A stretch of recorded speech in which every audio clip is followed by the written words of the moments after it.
I've done some recordings where the one I talked to has decided not to release it because they became too honest. And I was so saddened because that's, that's the best ones. But there's always a balance between what I can say or cannot say in regards to my position at my department and so on. And I guess because you're just not a member of a department. So I was a firefighter, Lars, for 30 years from firefighter up to chief fire officer. So the role I have now is essentially His Majesty's Inspector of Fire and Rescue Services. So the role that I have now is to inspect fire and rescue services in relation to, amongst other things, their operational efficiency, and their effectiveness. So to give reassurance to ministers and then to the public that the fire and rescue service is performing in the way that it should be.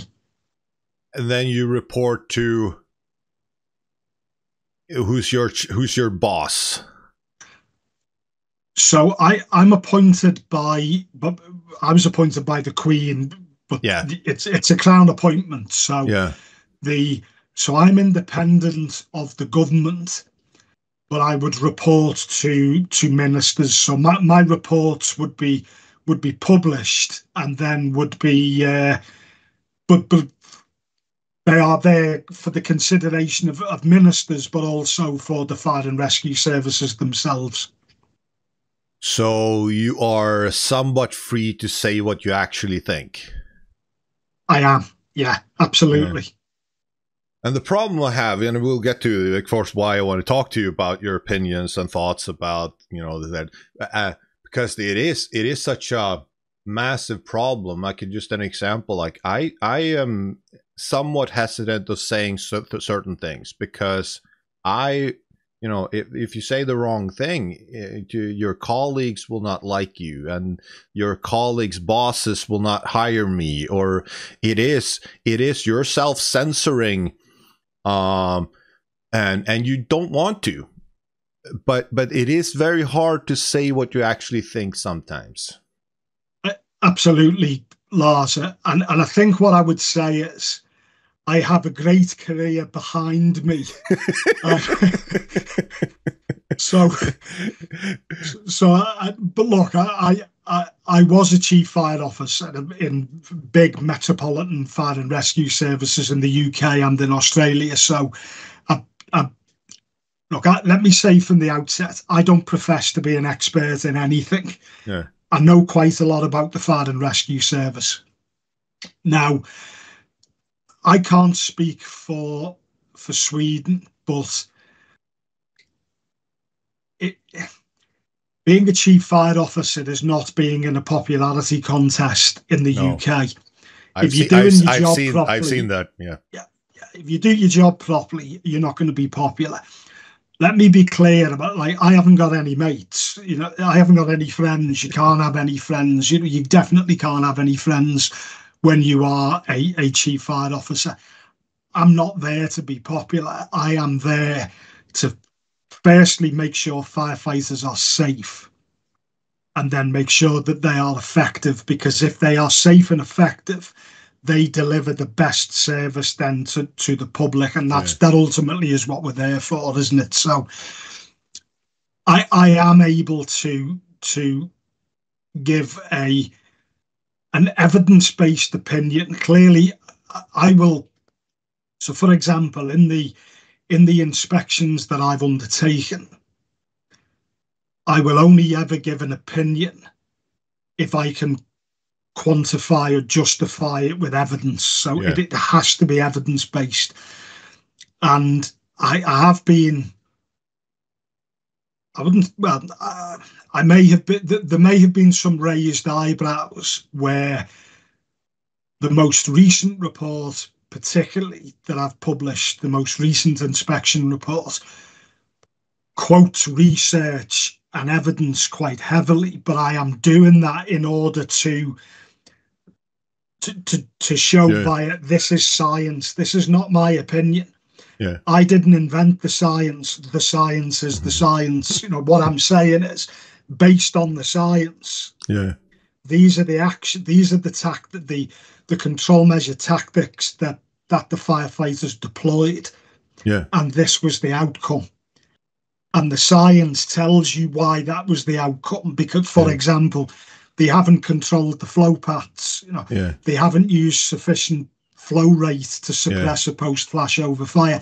We ought then not be surprised when that fire is then spread, because that's just what's going to happen. You know that, and you would think everyone should know that, but we can't assume that. So I have to then explain that in a way that is digestible to not just firefighters, but to a wider audience, if that makes sense.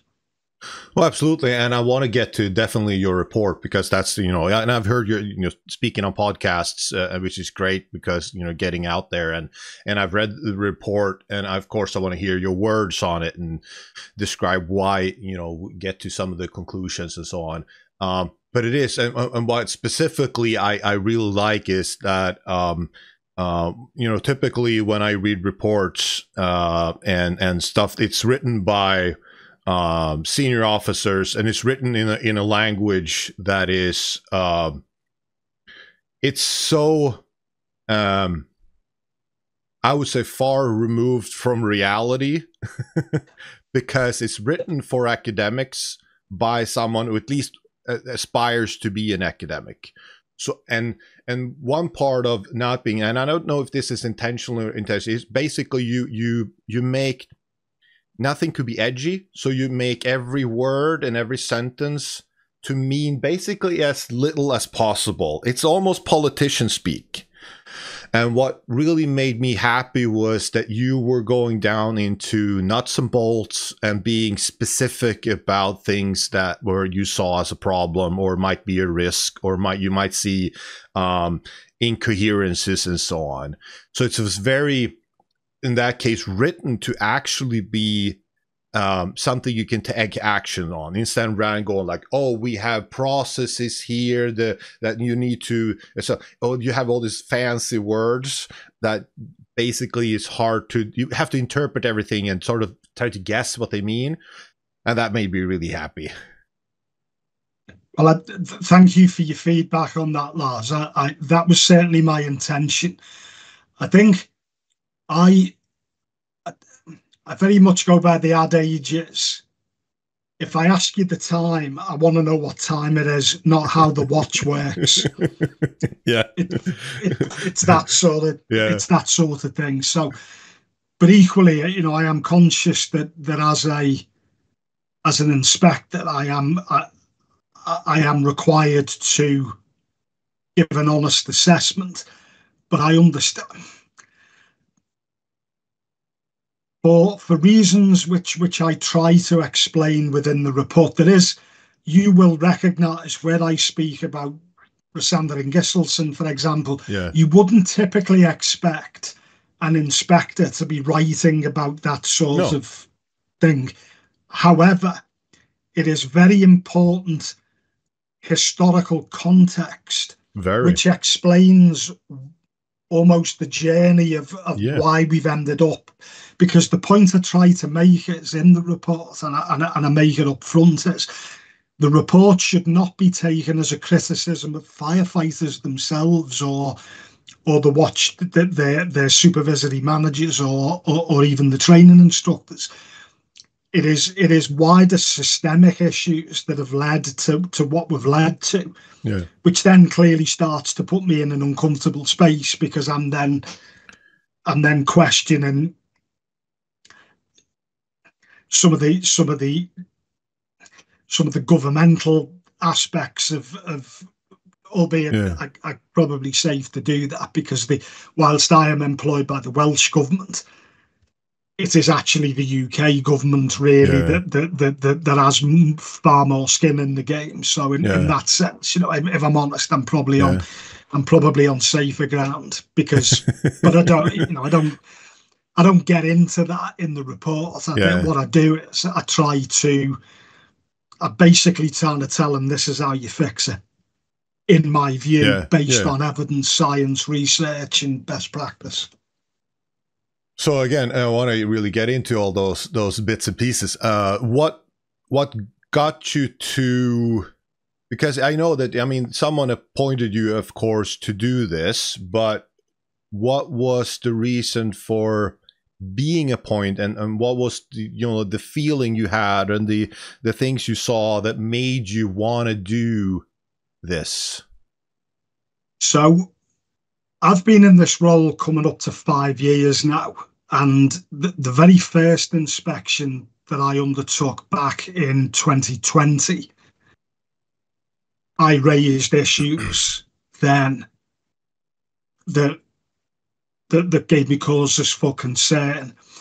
But in truth, Lars, even dating back to my time as a chief fire officer in the UK, I had a national role in the UK where I chaired what back then was called the Operations Coordination Committee. So at the national level, I was the chair of the Operations Committee nationally, and had been one of the architects of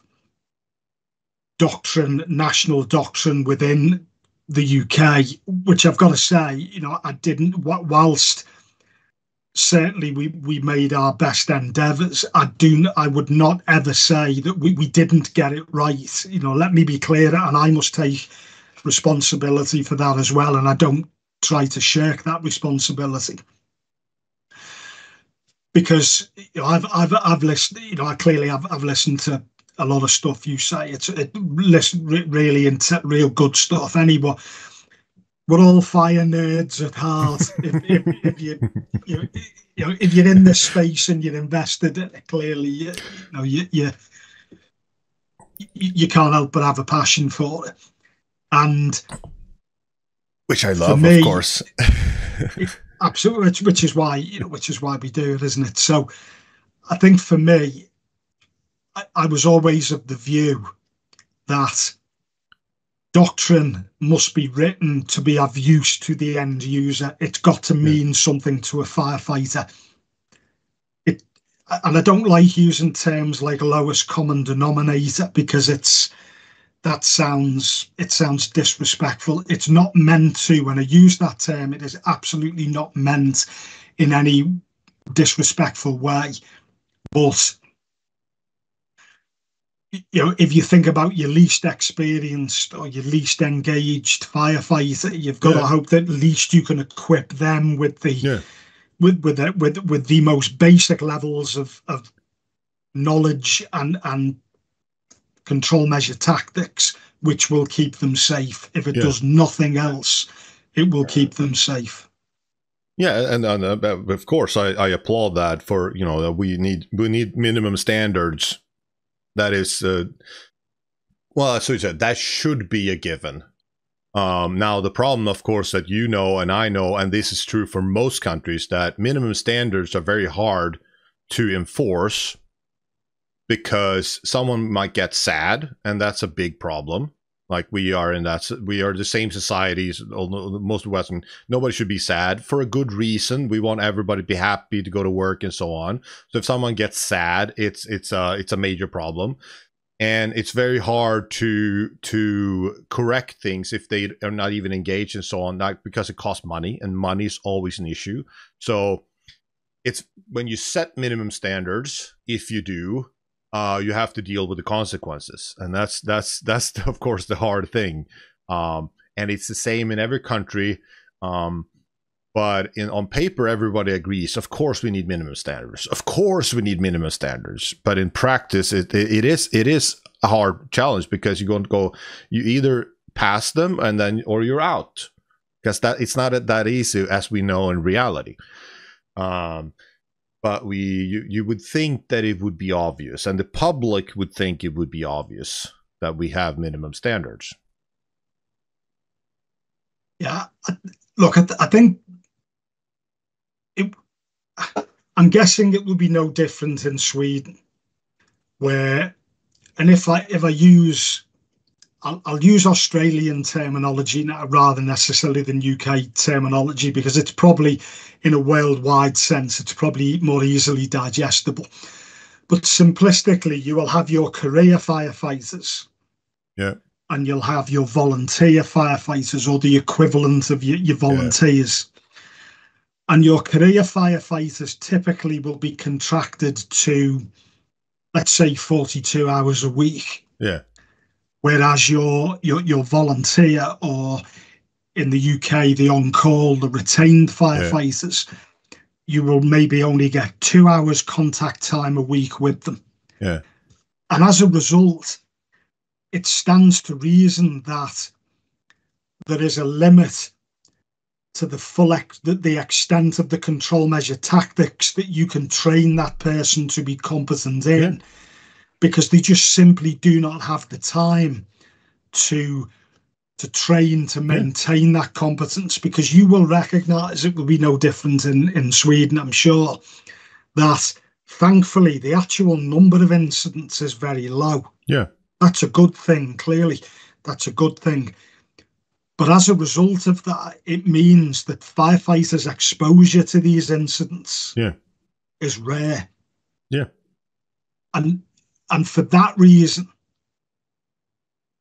that's where training becomes so important, and skill maintenance to the preparedness to ensure that the firefighters are as well trained as they can be. Yeah. So they are able to perform safely and effectively on the very few occasions, actually, when they really are exposed to the incidents that have the potential to cause them serious injury or worse. So just to make one point, Lars, and it may well be similar in Sweden. It was certainly similar between the UK and Australia. And I do make this point in the most recent inspection report. Just under 60% of all of the dwelling fire incidents responded to by the service that I inspected resulted in no firefighting action and no structural damage. Yeah. So examples of that would be pan of food out on arrival. So residual oil in a grill pan had actuated a smoke alarm, for example. So over half of what's not a particularly high number anyway. Yeah. But over half of those incidents don't actually require any intervention at all. Yeah. Yeah, and then of the rest, it's only a minority that are sort of, maybe developed from one room to another and could be seen as anything from complicated. And that's of course the same in every country. And it is a problem from that point of view. Of course, it's a good thing from another point of view. But I fully agree. It is why exactly you say training is such an important thing, but also, which I have, my journey, and I think many fire nerds will have the same journey. You start from becoming a firefighter, and then you want everybody to be as good as possible. That's natural. You become a nerd, you become an instructor, and so on, and you want to raise the bar, so you start to complicate things. So instead of having one tactic, you want 5 tactics because you need to optimize for the event. And all our procedures and everything and documents say we should optimize, we should be professional, we should do this and this and this. So you start making it more complicated for good reasons. You want everybody to be professional. And then at some point you realize that, no, this is too complicated. It's not realistic. And then you start to simplify again.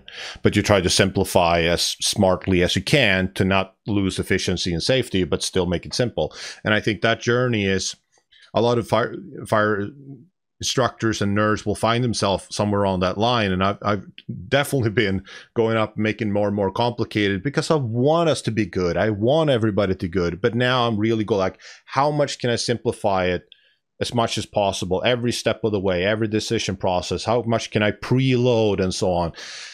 Because of those challenges, there's so much stuff, even within the fire response, not talking hazmat and rescue and medical and everything. Absolutely. That is so complicated and so many different things that could happen that we need to make it simple. And that's absolutely right. And I come back to, though, Lars, as a chief fire officer, when you are sat there and you are ultimately responsible for everyone in your department, ultimately their safety rests with you. There is that realization that whether we like it or not everybody is as invested as you are. Not everybody is as professional as you are. Not everybody is bought into it. And that's why I go back to that term, the lowest common denominator, which is absolutely not or shouldn't be thought of as any differentiation between career or volunteer. No. Because there'll be volunteer firefighters who are far more professional than some of their career counterparts, and and vice versa, clearly. And I just think that's where this almost that pragmatism has to come in. Yeah. And that's where your doctrine has to, I think, be pragmatic in a way that you have a menu of tactical options, but actually, so what I've found is I'll come back to that point about the menu of tactical options. We shouldn't lose that. But what my research, my analysis has shown, and what I did was to take so in the UK, we have something called the incident recording system. You will have something similar in Sweden, no doubt, where for every single incident, the incident commander has to fill a report, which fundamentally is online, series of drop-down boxes, very little free text. It's mostly automated from the mobilising system to make it less onerous. But the incident recording system essentially then gives you captures a raft of data that relates to that particular incident. Now, I'll be honest with you, whilst the UK version of that is undergoing a refresh right now, it is quite limited from an operational perspective, in my view, because some of the really important fields, and I will give you an example of the one particularly, are open to interpretation when really they need to be binary. They should just be, it's black and white. So that's what they need to be to have some real value. So if I explain to you so that we'll take the fire and rescue service that I've just inspected. So I looked at 3 years worth of data on dwelling fires. So which ranged from 2 up, 2 down to a high rise. Although in truth, I actually there was the actual number of high rise incidents was only 3 over the 3-year period. So I actually put those out. I'll come back to why I did that in a second. But essentially, it covers a broad range, and the reason I chose the dwelling fires is because it's still the highest volume number of any individual incident type. Yeah. Even road traffic collisions.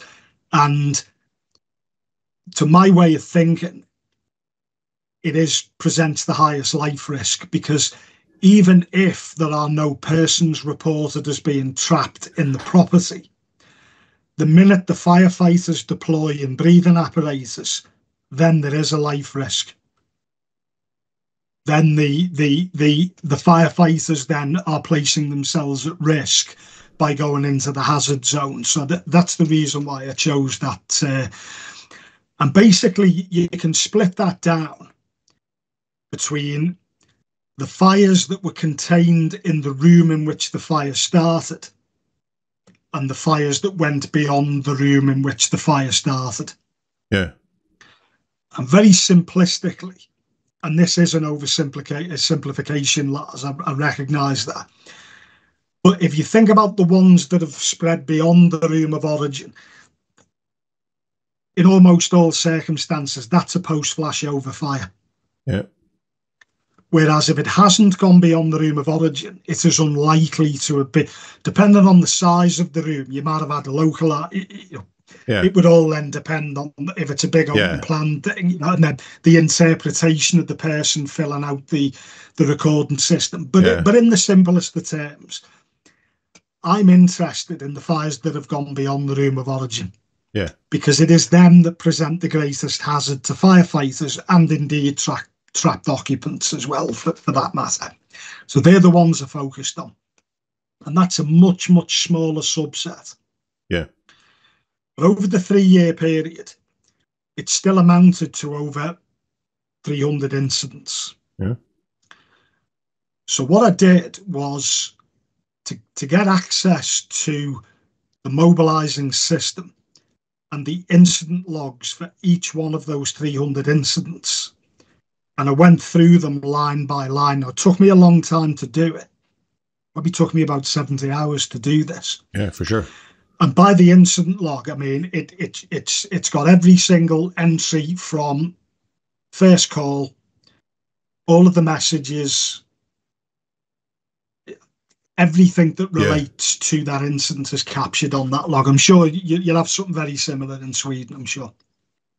So I go through all of them. Now, it turned out that actually, all told, there was probably 100 incidents. There was 50 I was able to filter out just by using the incident recording system filters. But then I had to filter about another 50 out by manually going through line by line. Yeah. And examples of that would be where it was, say, a car on somebody's driveway. Yeah. Which had caused damage to, say, the outer face of the house, but they'd incorrectly coded to say it spread beyond. Of course, it hadn't. It hadn't spread beyond it because it was never in the house. So I filtered them out. So I ended up with 252 incidents. So still a reasonable number over this 3-year period. Now, what you're able to do within the incident recording system is to state what the status of the fire was when you arrived. So when the fire and rescue service first arrived, was the fire in the room of origin or had it spread beyond? Now, that in of itself, you will appreciate, is going to be quite a difficult thing to estimate. Because it would be a guesstimation. It would be, exactly. And I make that point in the report to say, notwithstanding, this is going to be quite difficult to actually estimate that.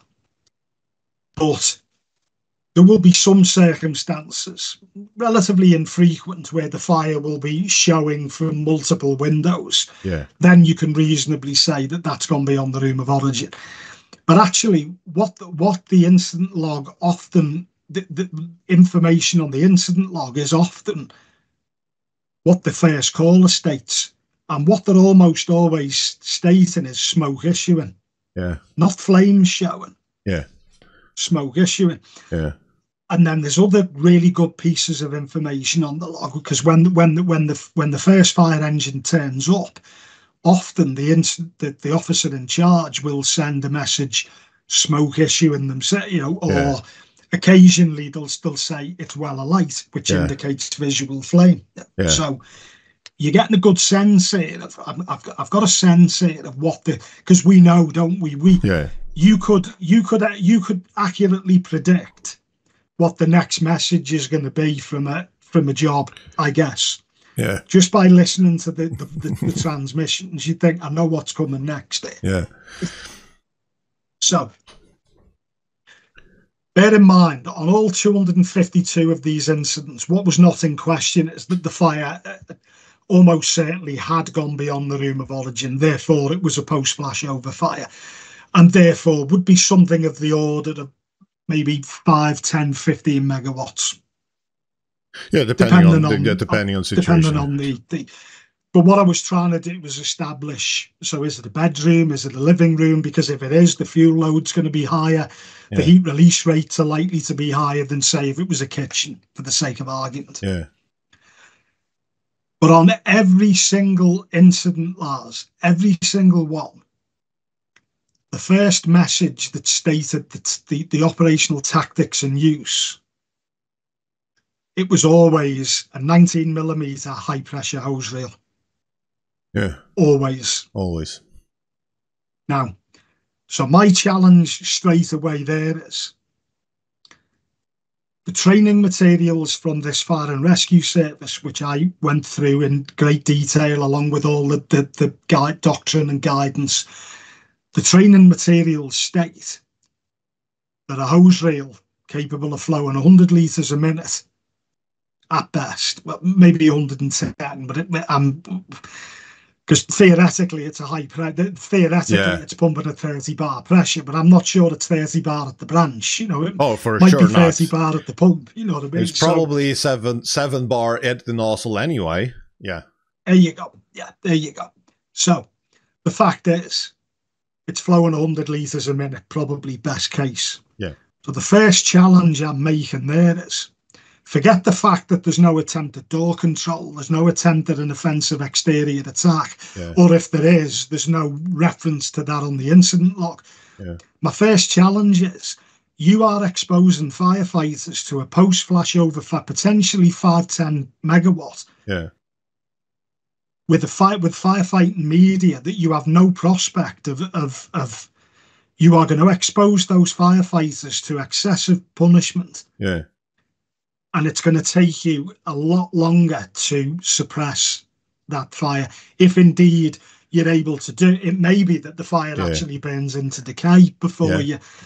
That was the challenge. And look, it didn't come as any surprise to me, because when it even went back when I was a chief in back in Merseyside, we switched out from 19mm hose reels to 22mm reels. Oh. We switched from 45mm hose to 52mm hose. So so if you think about the American equivalent, to be like you 1.5 to 1 3/4. Yeah. We had flow meters on all the pumps. You know, that was 10 years. That was 10 or more years ago. Yeah. So at least I knew that, even if in the worst case that they were just going to default to a hose reel, at least it was a 22mm hose reel. Yeah. At least it could flow 200 litres. You know, the significant difference towards the 19. Absolutely. Yeah. And that is the point. That essentially is what I've highlighted. But okay, so would there anywhere be like objective signs, and then of course your just beliefs on it, as to why there was never any instance where they would switch already at arrival to a lay flat hose with a bigger diameter? Like, where did that decision process never actuated itself?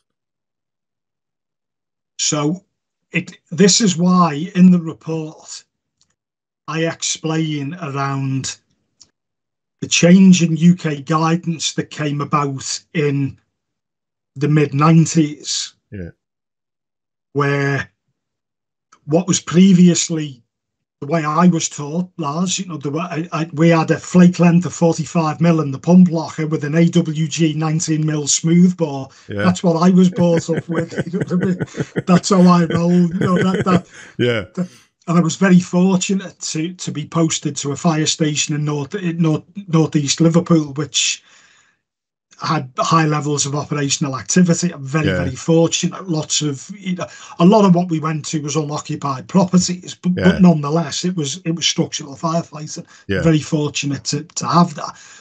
And we would go for an offensive exterior attack prior to making an entry. We would practice door control. We would never ventilate until the fire had been suppressed. Yeah. And ironically, you know, we would take up a position in the doorway and we would direct the jet up to the ceiling, because our thinking was we were gonna, if anything was gonna fall down, we would bring it down by directing the jet. Yeah. Not actually realizing that we were actually water mapping, and we were actually achieving substantial cooling by actually doing that. And the other thing we would do is use the reach of the stream. Yeah. Thus, you know, keeping ourselves as far away from the fire as we could be. So that's all the stuff we did. And I say in the report that I published recently, that just dates back to James Braidwood's teachings from the 1800s, you know. And, and actually, that's all we ever did. And ironically, if you look at ULFSRI research, even the Dutch research, science, basically, simplistically, all it really does is just confirm everything Braidwood said in the 1800s. It's science. Why wouldn't it? You know, why wouldn't it, sort of thing? So I guess what happened in the mid-90s was this: the driver trying to reduce losses from fires to reduce the impact on the insurance industry. It was this partial adoption of the Rosander and Axelsson method. Yeah. And by that, what I mean is the only real aspect of that was truly adopted was pulsing. Yeah. Not with the 38mm and the Firefighter branch, but with the 19mm hose reel, you know, where you're like, no door control. Yeah. No restriction. You only use that in small compartments, and you switch to straight stream when you need to put the fire out. It's simply a means to progress. Yeah. None of that. And of course, it gets compounded by then with also this advocation of American ventilation tactics. And of course, at the same time, the proliferation of synthetic-based materials in your IKEA furniture and such like, which we can thank yourself for. You're welcome. That's thank you guys for that. So it was almost this. It was almost this imperfect storm. Yeah. That completely changed the whole way that we'd been approaching fire. Because of course, because I joined before that. I was actually a training instructor for a period of time, you know, and I'll be honest with you, Lars, was always because I was aware of the Rosander and Axelsson method, because I knew what I knew that they had a third firefighter controlling the door. Yeah, but I never actually ended up as a compartment fire behaviour training instructor. Yeah. But whenever I did CFBT, you know, I would challenge and be like, for a start, this is a demonstration unit. Yeah. And you're using it for the purposes of attack, you know what I mean? But it's not even attack. This isn't even attack, you know what I mean? And actually, your pallets and oriented strand board with your heat release rate of 1.5 megawatt is nothing like what they're going to face out on. You're creating a false sense of security, you know what I mean? Because look, in best part of 30 years serving in Merseyside, I went to some mad things, believe me. I can't ever remember turning out to a fire in the bottom of a metal box with pallets and oriented strand board on fire. I don't think I've ever been to one of them in my life, you know what I mean? Well, I've actually been to container. I've actually been to container fire, which was fun, but but it's not the typical fire. Yeah. So do you think? So when you were sitting, when you're sitting there and going like, okay, so if we go back to the 90s, you were sitting there. Did you get a sense that this was a switch that was? Of course, it was made for people going, look, that seems like this, you know, the science speaks its words. We need to do this. We want to be more professional, you know, small droplets make sense from a theoretical standpoint. Did you get a feel from, if you only look at the nozzle technique, that it was a switch made from because something we didn't work, or it was just we just switched because we just switch? So there was an incident in Gwent, which is actually in South Wales, where 2 firefighters were killed at what was a relatively small property.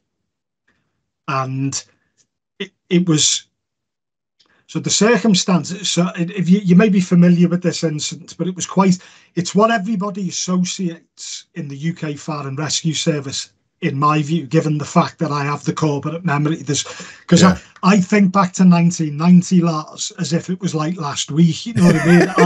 I'm old now. You know what I mean? I'm like 1990 for me is not that long ago. Whereas for you young kids, you're like it's centuries ago. You know Oh, what I mean? thank you, young and up and But I'm coming. like, you know what I mean? I'm Yeah.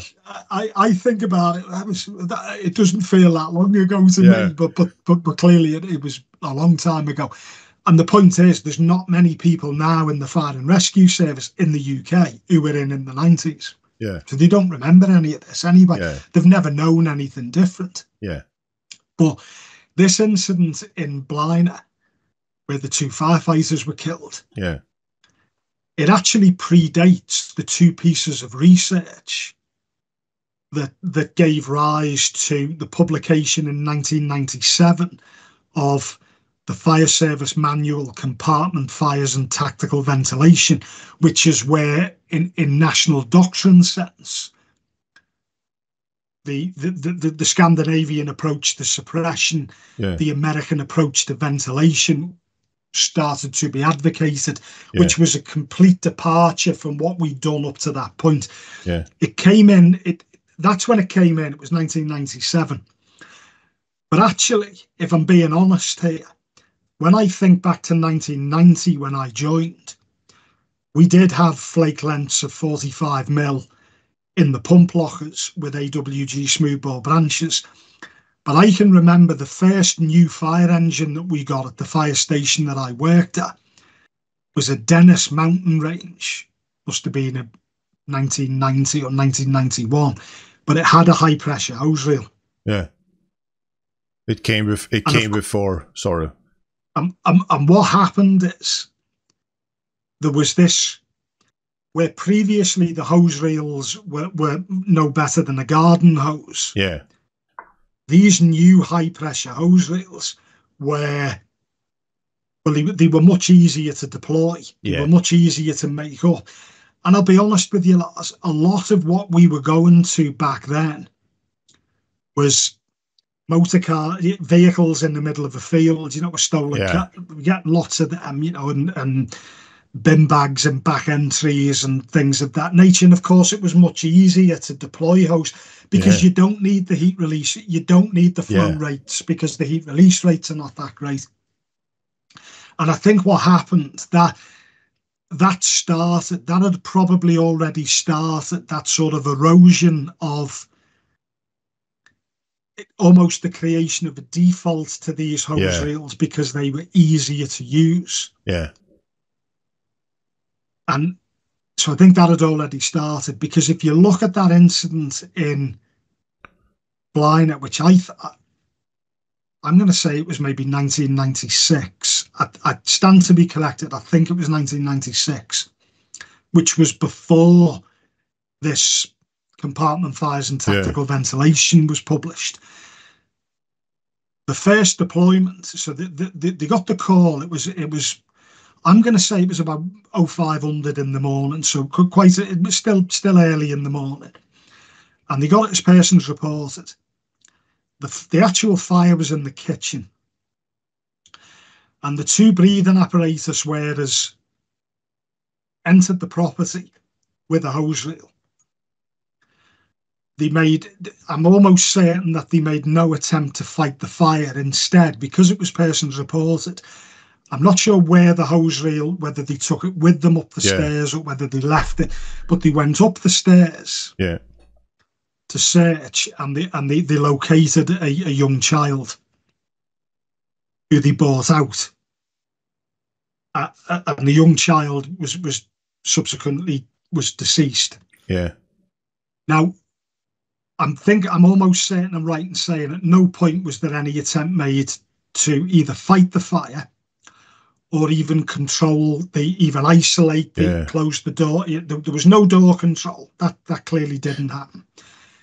And then they went back in. And to be clear, there was no gas cooling either. No suppression of the fire. No gas cooling. There was no attempt at all to suppress the fire. They go back in, and then because they believe there's a second child in there, So they go back in. I believe they go back up the stairs again, as you would, to search up in the bedrooms.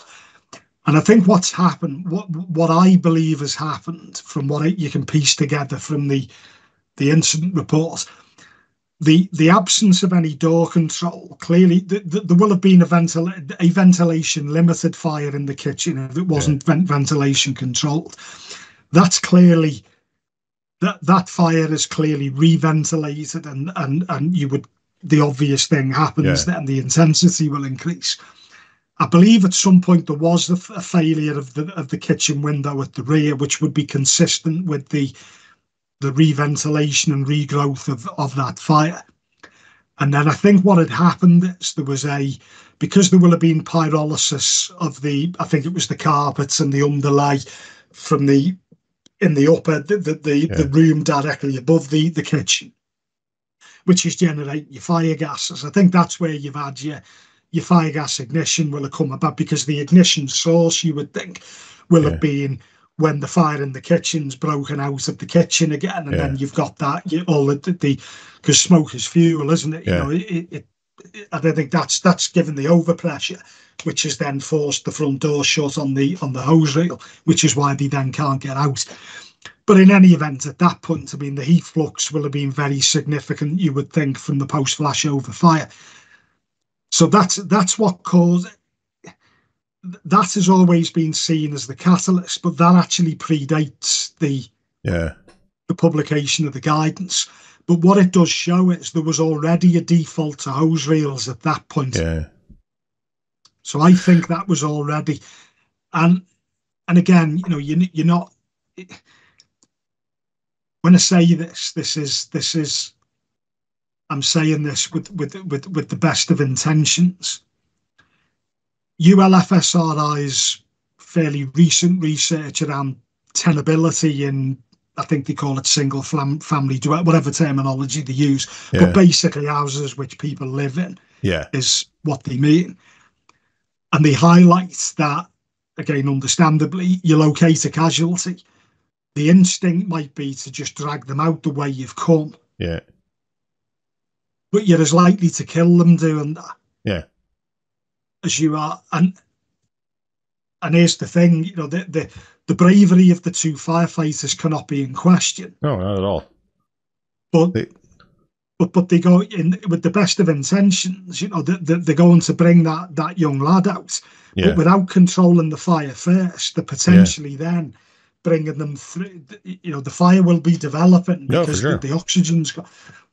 And I guess for me, the best adage is probably from NFPA 1700, you know, whilst the strategic objective will always be to save life, your first tactical objective has to be to suppress the fire.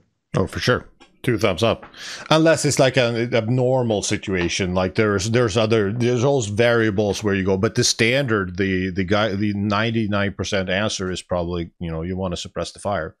Now I want to go back. So, I mean, of course, and to be fair, I think that a lot of fire departments in the world would make the same choices as they did in that situation before, you know, starting to really question about what do we actually do and why and so on, more in depth. With definitely FSRI being the beacon of light that's tied a lot of things that we sort of knew but didn't put together into a package that was understandable.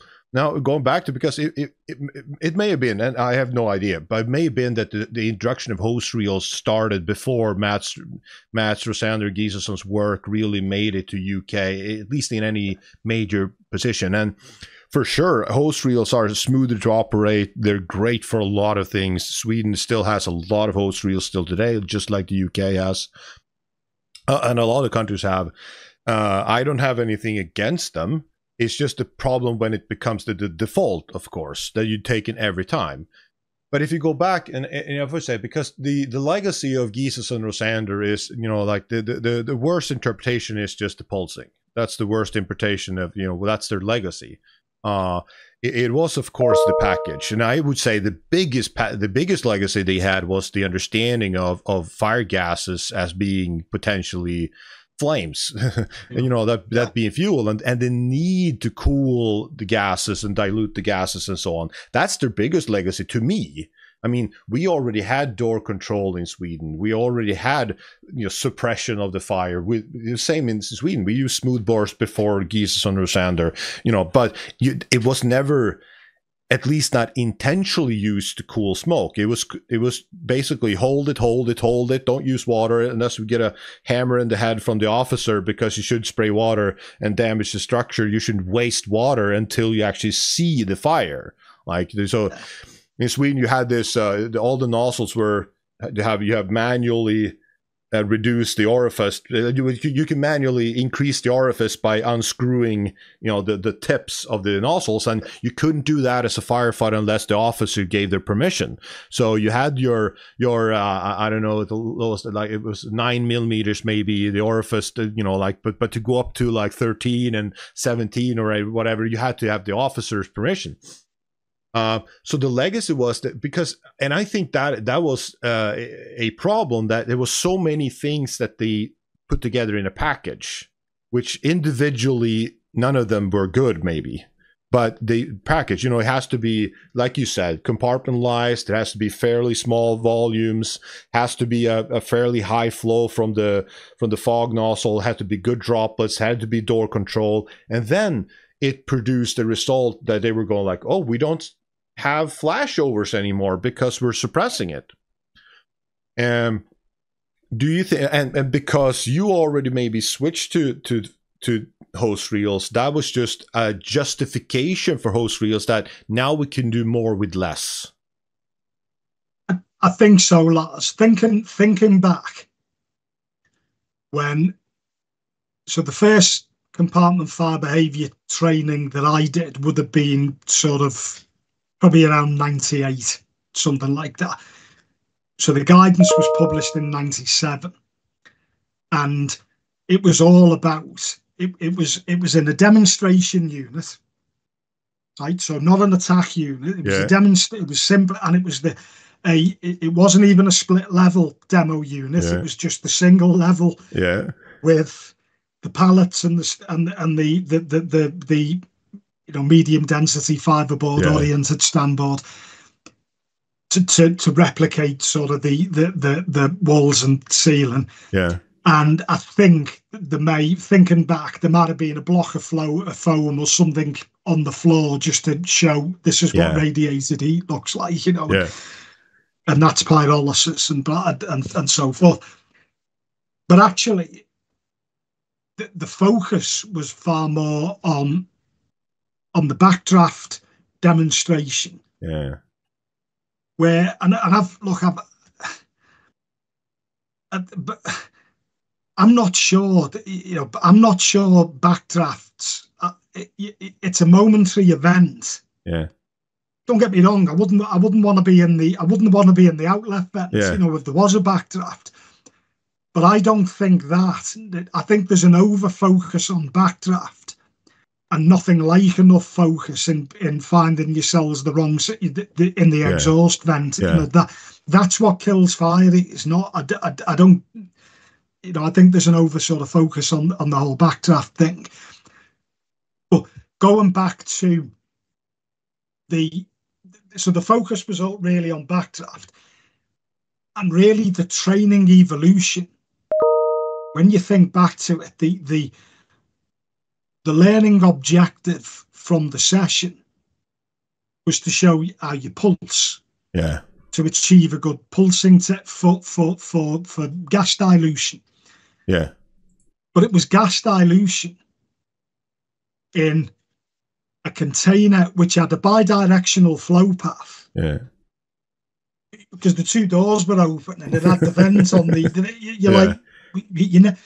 Unless you turn up, unless it's a kitchen, which is a straight run from the front door of the property, you're not ever that is not something you are ever and you're never going to get those. You wouldn't get the visibility because you wouldn't have the idea, the bidirectional flow where because it's not a ventilation controlled fire.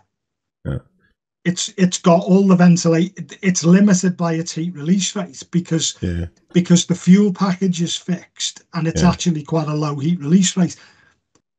And I think that's what we were, that was the training experience.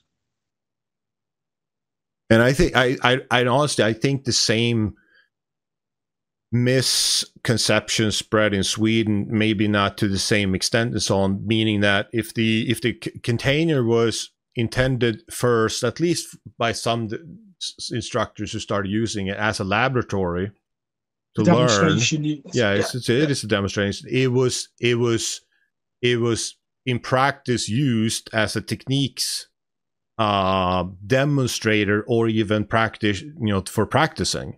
And that's where I think, of course, the disconnect started between, okay, so if we in a container go in with 100 liters per minute and we do pulsings, we can suppress the flame and combustion in the smoke layer with these pulses. But if you're in a bigger fire, you need maybe longer pulses, or you need a bigger branch to do the same thing. Or if you're too big, you can't even do it. You should use a straight stream or whatever. But that was not. It was never taught that way, at least not in a good way. And I don't think the understanding of the structure was there either to say that, but by the way, if the fire is behind the corner, it's really important that you understand that this is not extinguishment. This is just, propagation.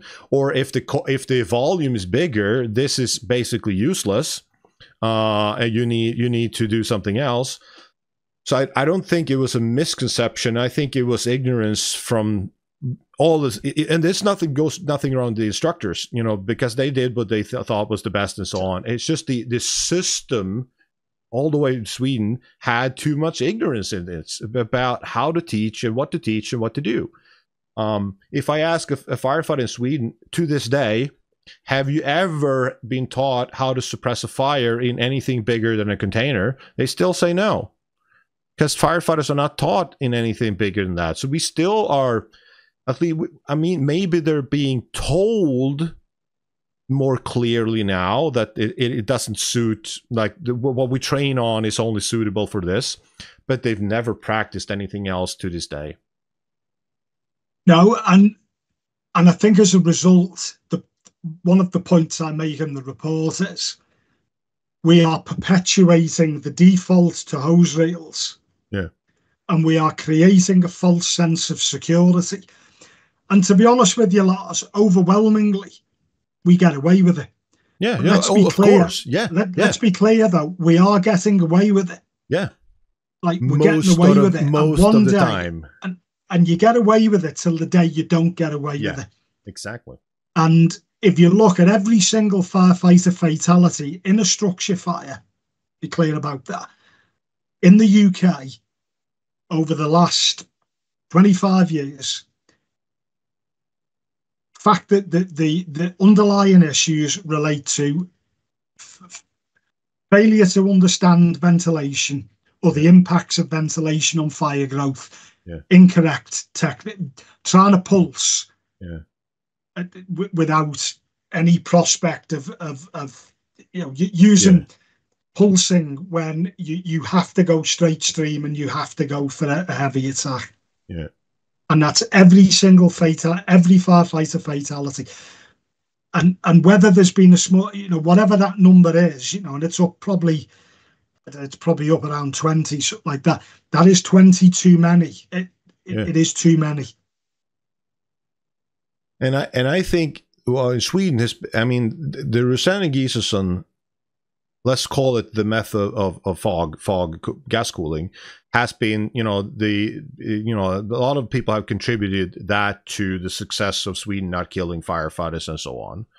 And I think that's an erroneous conclusion. I think that the cooling of gases and the increased knowledge about smoke as fuel, that has been the driving force behind protecting firefighters. Now, to become more efficient, effective, and going one step further, then you need even better understanding of cooling and better techniques. You're just like using a straight stream. So I think it's been justifying I would say an insufficient knowledge about fire suppression with a branch and perpetuating that be the best of tools. I was, I went to America and tried to teach them fog cooling because I thought they were idiots because they didn't understand. You shouldn't use a straight stream because my science was better than their experience, of course. My science was the beacon light until I realized that my science, my understanding of how it worked was incomplete. It was a lot of bits and pieces were absolutely true, but it was incomplete.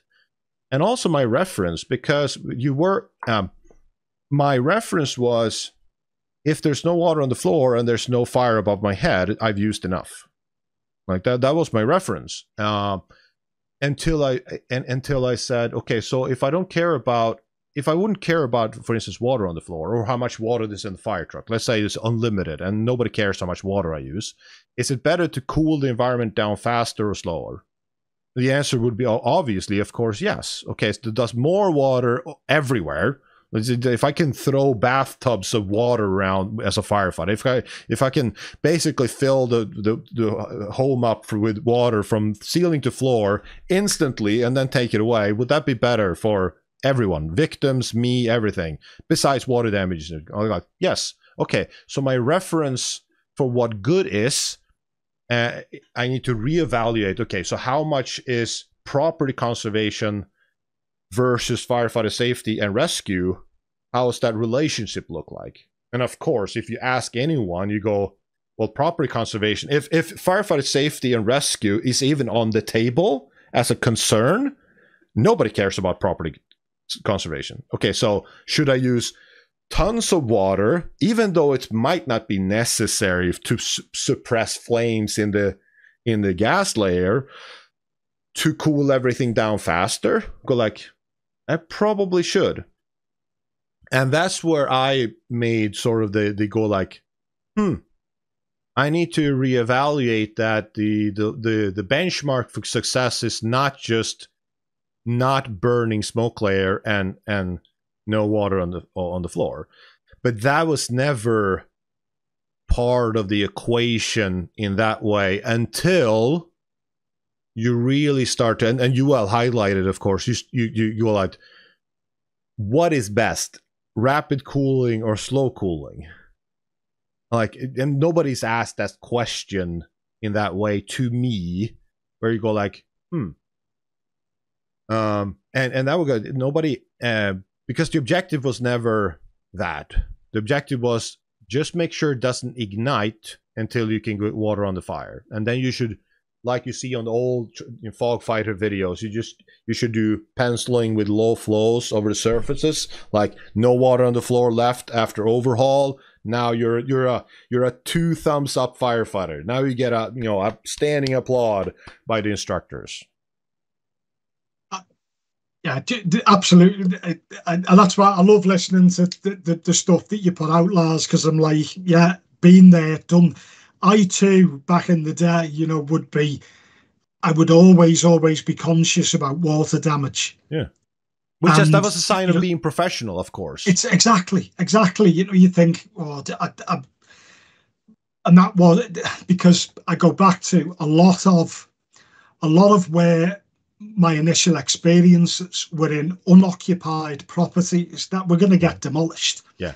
And I didn't have to be that concerned about the water damage.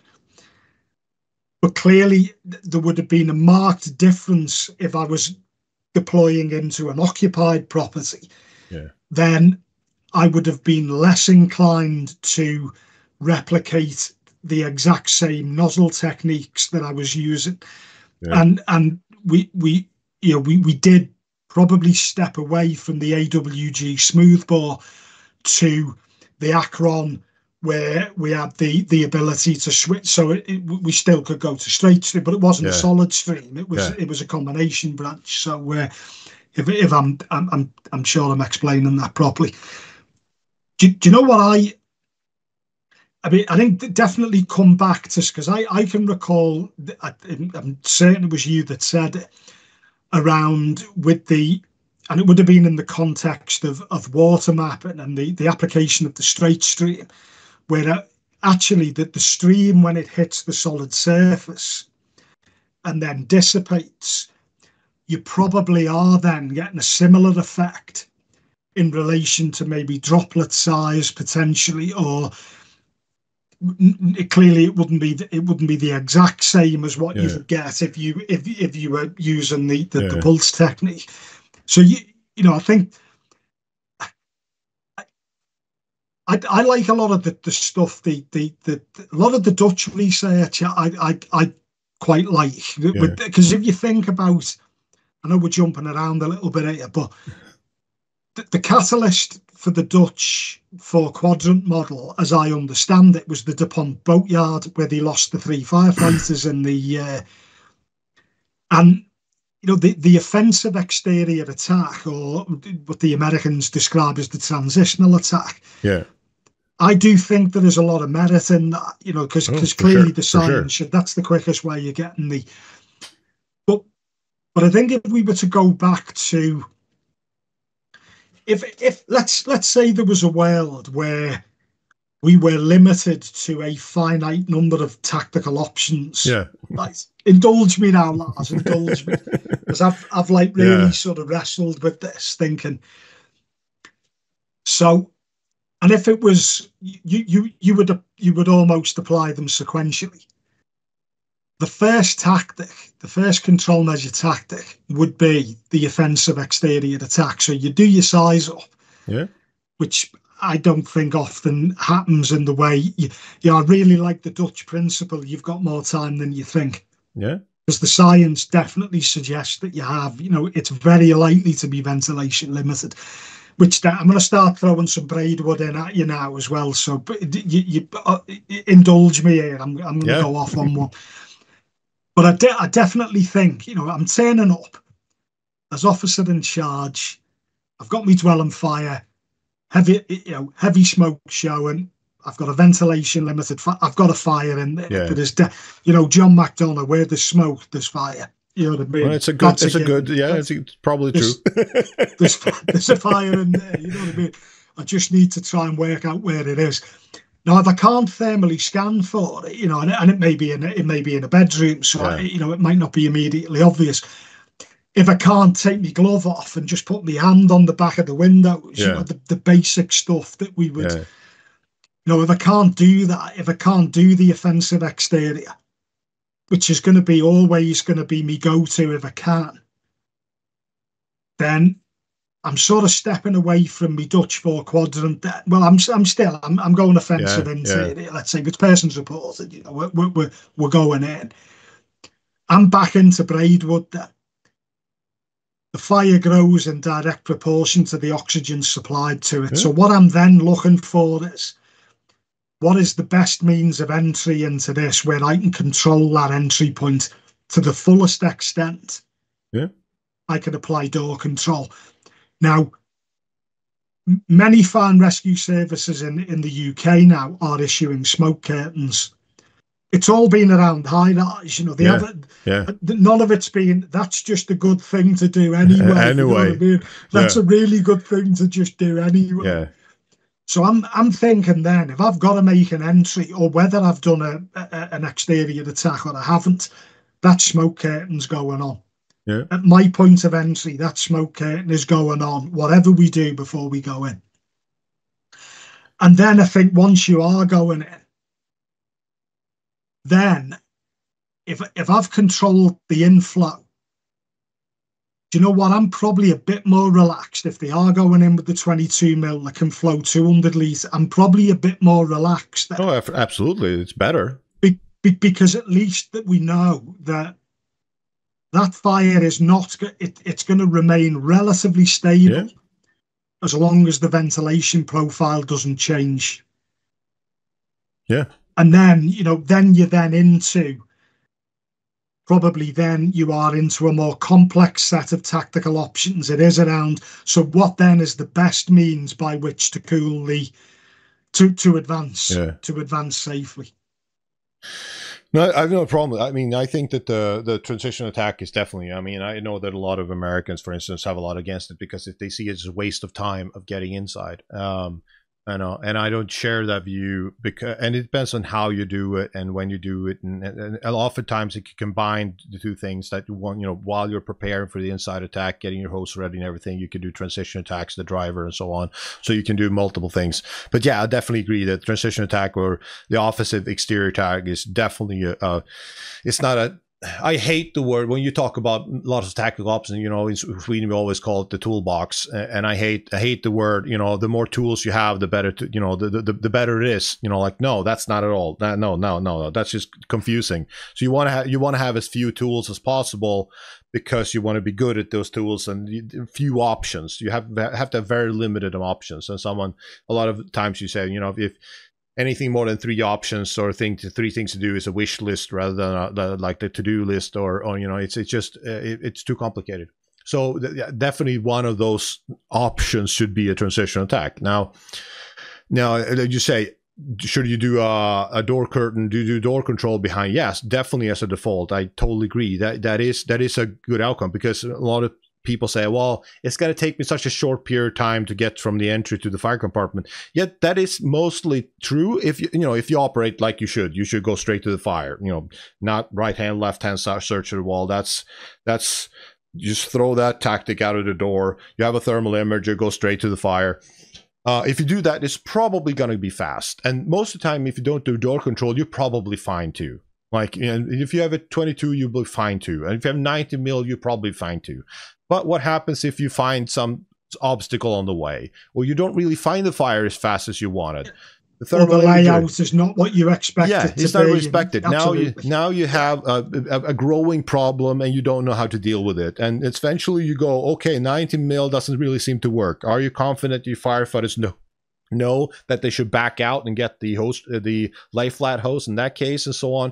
It's problematic when you could just start with a lay flat hose with more flow and door control as standard, and then as soon as you know that they're not needed, then you switch down rather than up.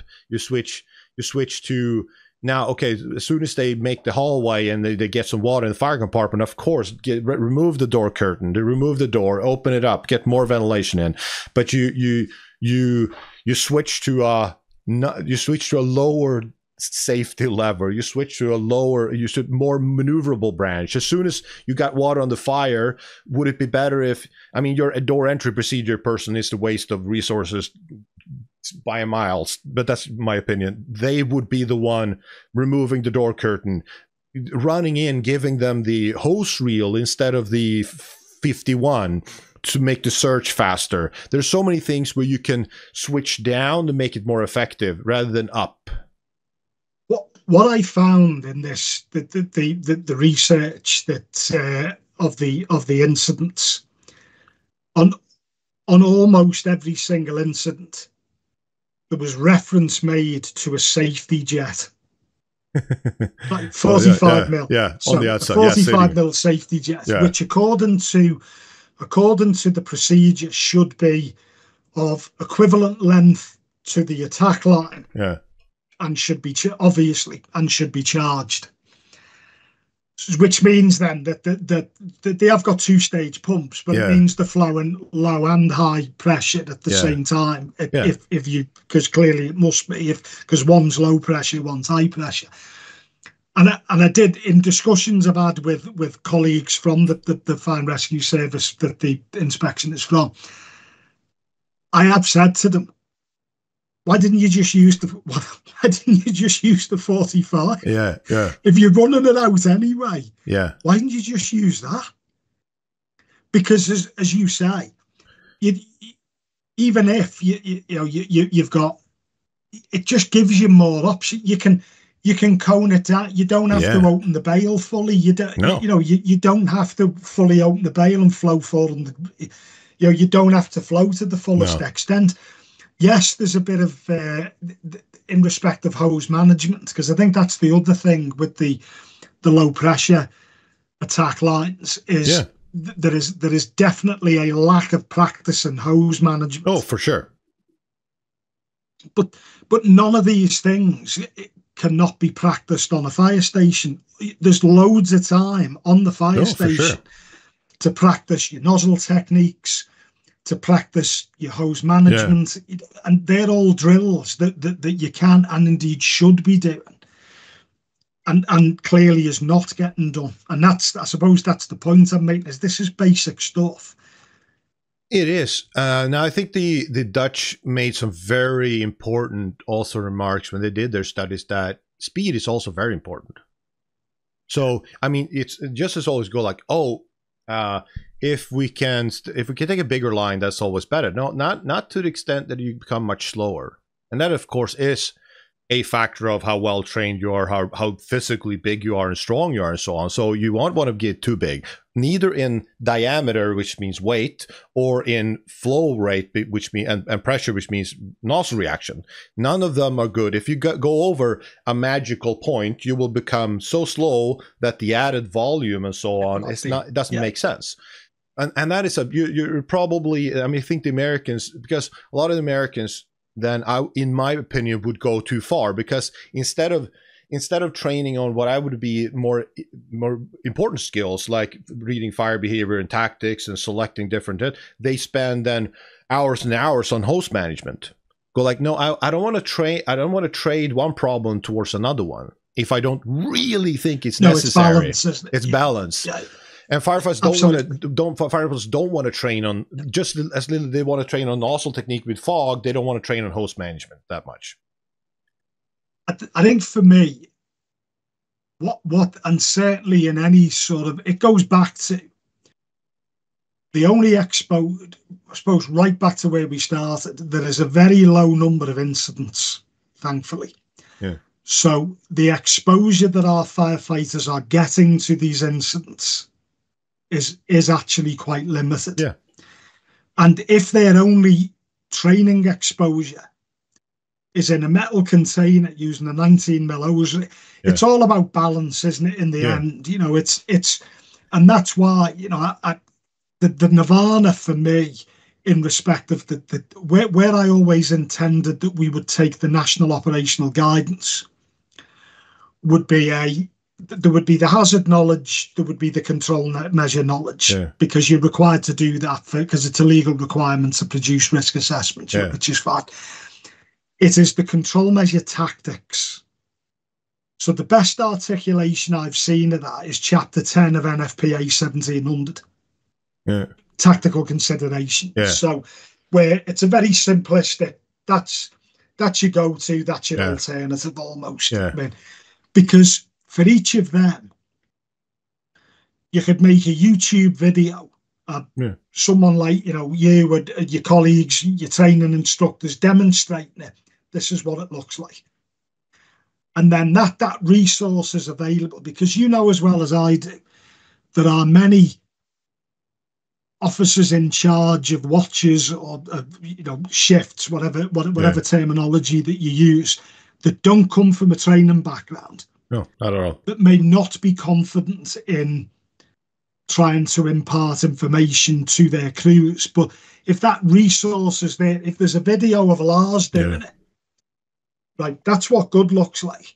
Oh yeah, let's watch that, and then let's go out onto the yard and let's practice that. And for me, that's what that indoctrinate, and it to be a relatively small number of those sort of bite-sized things that are then your menu of tactical options, if you like. Oh, for sure. But I think that, you know, my interpretation, when my first real sort of understanding of the UK, besides watching videos and reading documents and sort of and watching, you know, like YouTube videos and so on, like what does it look like the UK is doing? Like, you know, you get a limited view on YouTube videos, and you get good example and bad examples and so on, but you get a sense for it, and reading documents.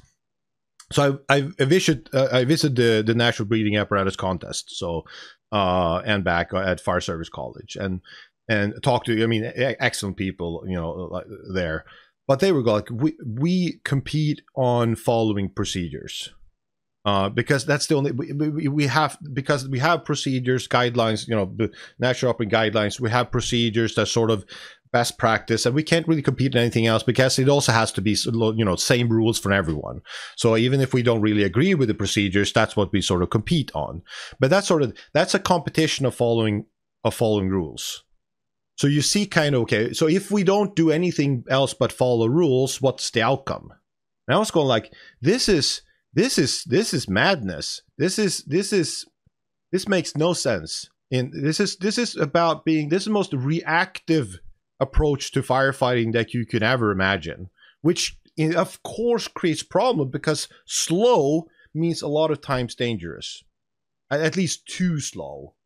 You know, being efficient is also being safe, like being good and so on. You have these like this. So I think the UK has been where, first off, guidelines are interpreted as rules, and if you don't follow rules, you get in court. So everybody's scared about breaking the procedures, and the procedures are based upon like the optimum scenario. You should take everything into account, that only then you should take action, which is in theory not even possible, let alone in practice. And then you develop these, even if you have those training ones.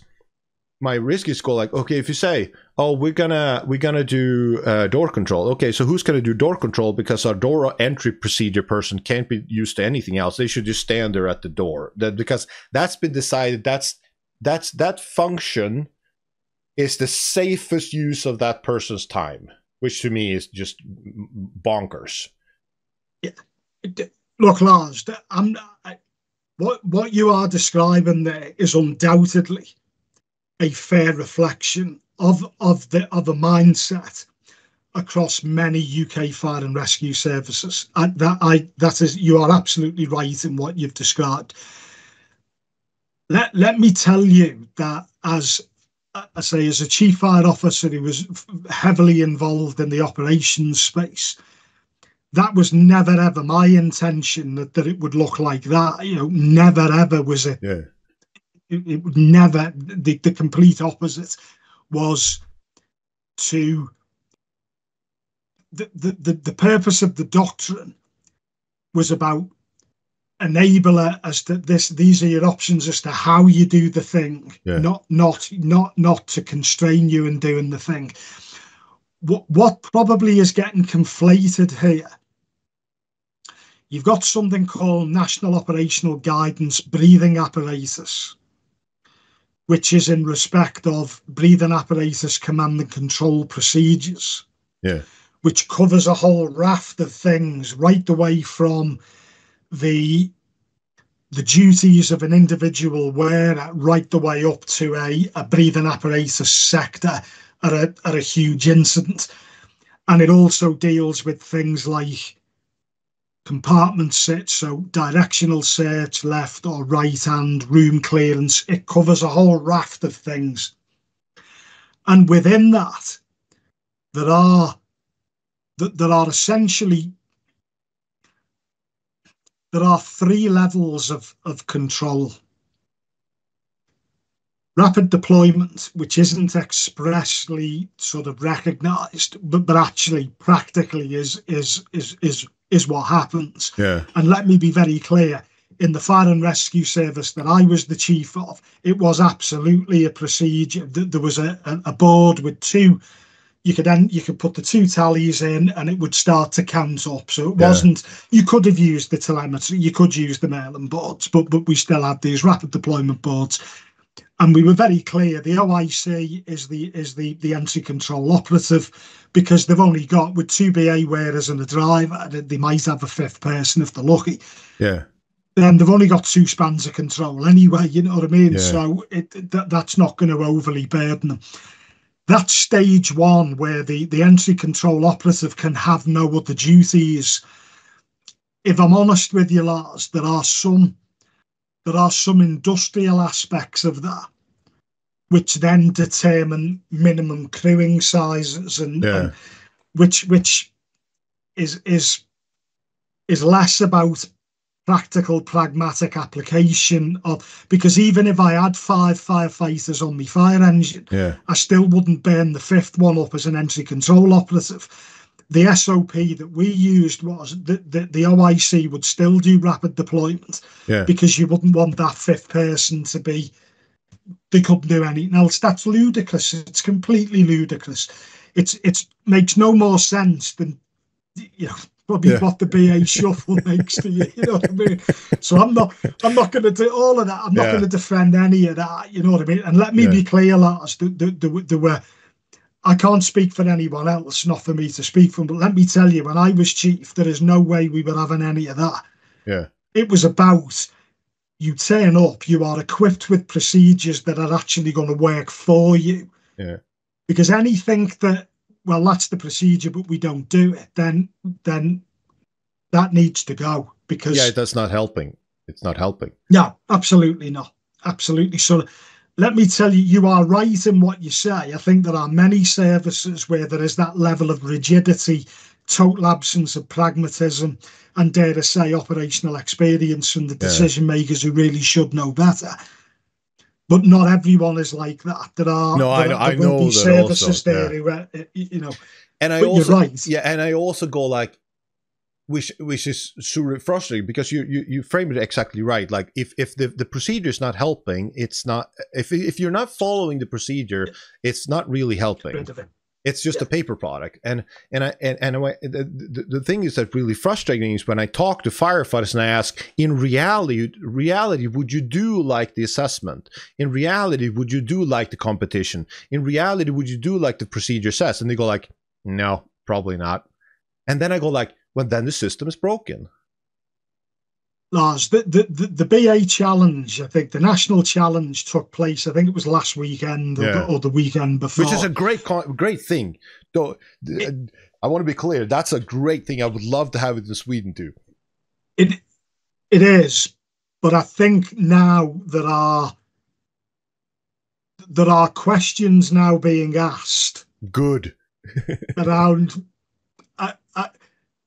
hang on a minute, you know what I mean? Yeah. So, for example, you know, they're using the industrial buildings down at the Fire Service College, which again is great. But now, let's be clear, they are not a true representation of an industrial fire. The heat release rate you're going to get, it just isn't. No. So it's theatre, you know. And look, in many respects, it's, you know, I have views, for example, around the use of LPG as a training prop. I personally think it's theatre. I wouldn't. Oh yeah, I wouldn't bother with it. It's a garbage. It's of no. We had an LPG building which I inherited when I became chief. It was like, get rid of it.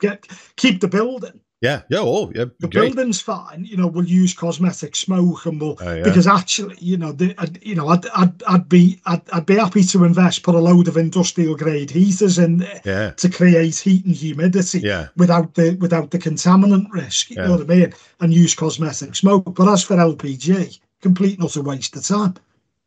Yeah, no, I totally agree, and I think that of course we are all over the world. We have training scars from poor training, because you start to react to the training environment rather than what the training environment should have simulated. So that is a huge concern. But it is good. Like I don't know how, because in UK, correct me if I'm wrong, you are personally liable.